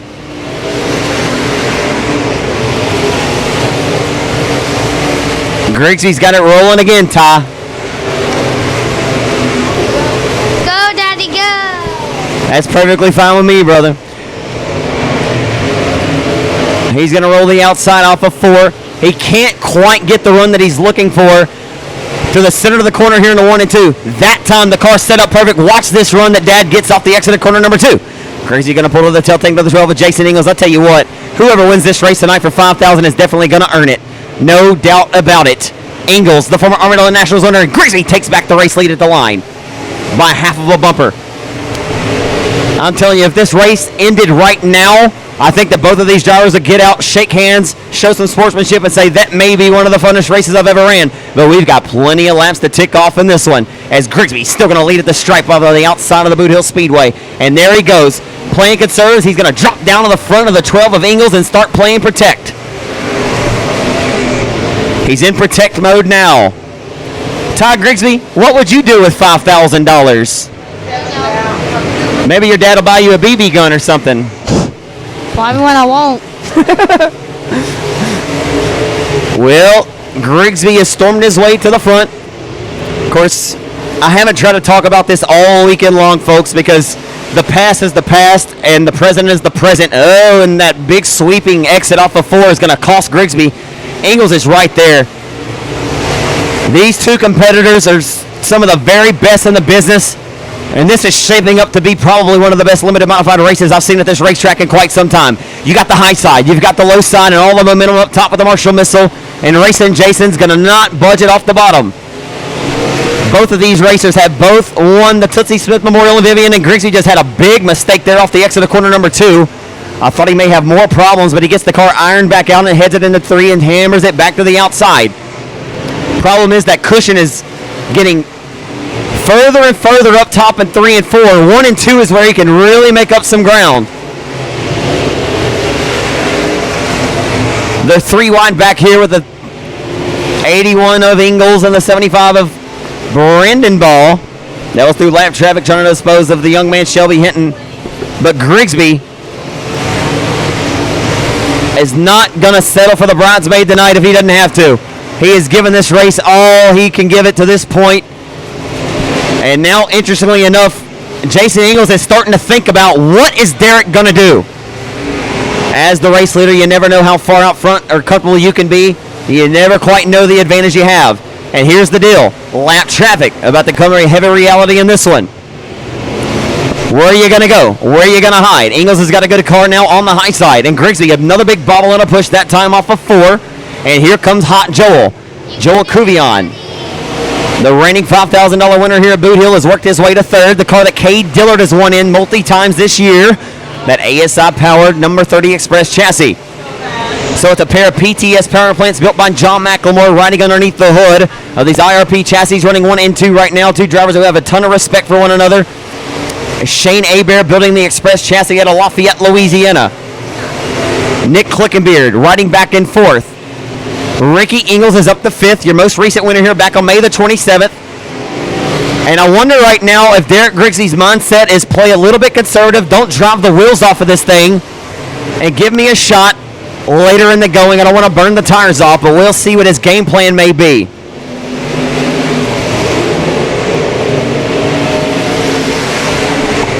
Go, Daddy, go. A lot more exciting and crazy.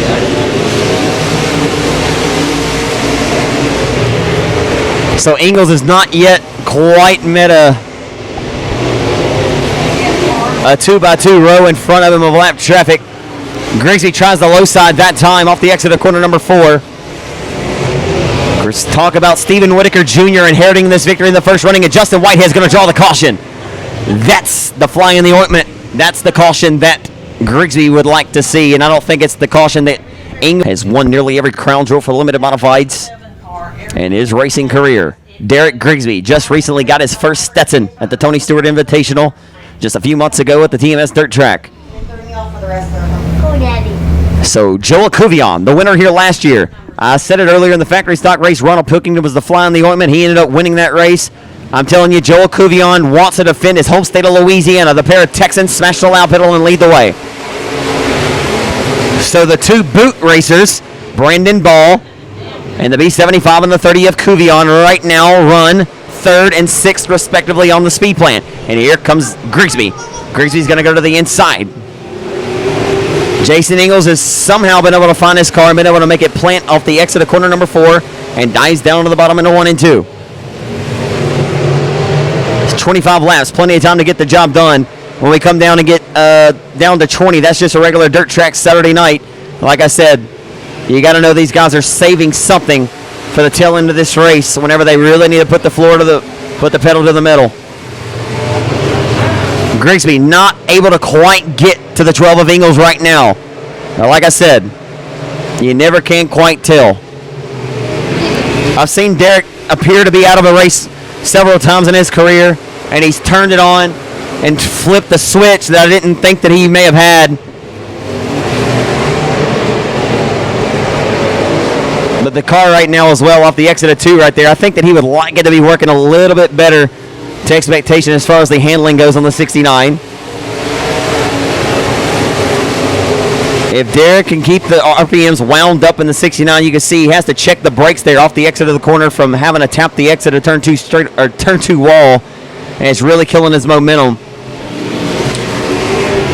And I always say Jason Ingles is undoubtedly one of the best to run the hot side here. The 3 wide here mid-pack, Austin Wilkins. The K1 of Guidry. Garrett Higgins, the 26G of the Corpus Christi Texan J.J. Jennings. That's a great race there off of 4. They make all kinds of contact there at the flag stand. Still keeping my eyes on this wild battle here mid-pack, but I'm right there to the center of the corner, and you see the major push there off of 4. The car wants to nosedive off the exit of 4 and push.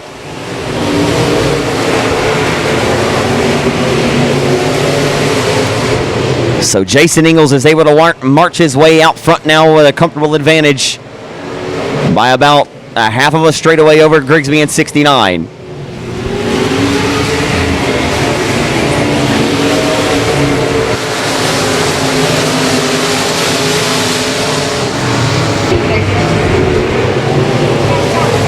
But Jason Ingles just recently announcing he's going to form in that alliance with Chris Hennigan in an IRP mod. Ingles won the most recent open wheel modified main event here before Winslet won here tonight. So trying to win back-to-back main events here to the Boothill Speedway, a place where he has cut his teeth and won many. He's won here in every classic car that you can think of, minus a sprint car.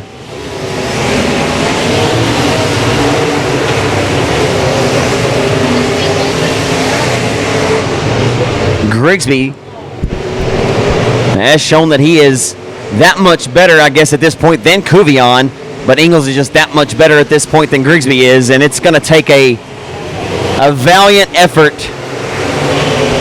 But they're never over till they're over, and those cautions like that, Ray, huge. Do you think Grigsby's in holding something? Thinking there may be some cautions here? Like I said, I've noticed the car is not quite working to the center of the corner. It's pushing really hard off the exit of 4. But you never can tell. Maybe he cooled them tires off. We'll see what happens here as Ingles is back on the loud pedal, puts his foot through the floorboard. We are underway. And Joel Cuvion's going to have something to say about this party as well. He said, I didn't come back to not try to take $5,000 back to Alexandria. Here we go. We got a pair of Texans and a pair of Louisiana natives right now that are running 3rd and 4th. They have meticulously worked their way into the top 5. Cuvion got there quick, fast, and in a hurry. It's taken Brandon Ball much longer to get there, but Ball, telling you, you give Brandon Ball another caution. If he can pick up one more spot, he'll be on that second row. He may be a huge factor, but it's been a little while since Brandon Ball's won here at the Boothill Speedway. Jason Ingles, so smooth. Ingles has won the Armadillo Nationals, the Tootsie Smith Memorial.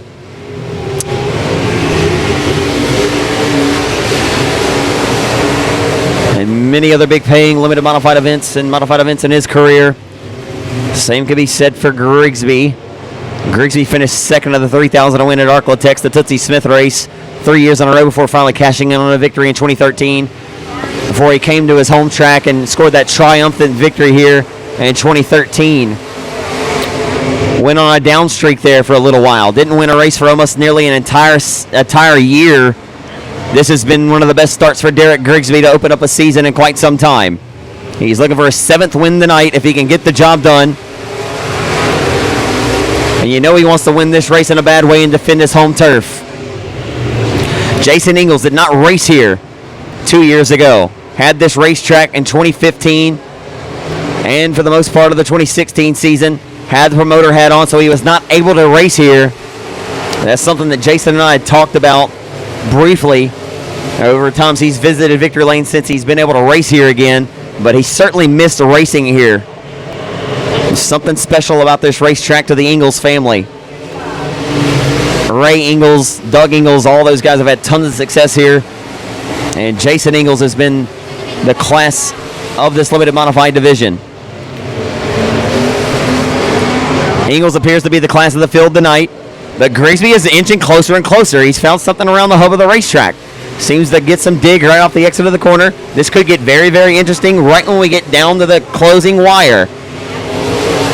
And I'll tell you this, don't count the 12 of Jason Ingles getting all the way to the checkers without a failure, and I'm not calling a failure, but you never know until the checkered flag waves. 5 laps to go.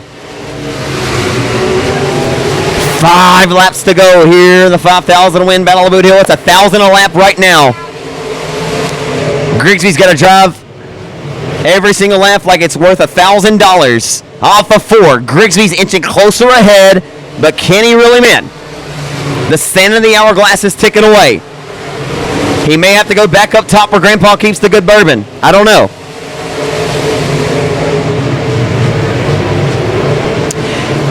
Ingles is able to rotate the car through 3 and 4, and I think Derek may want to put the car up there.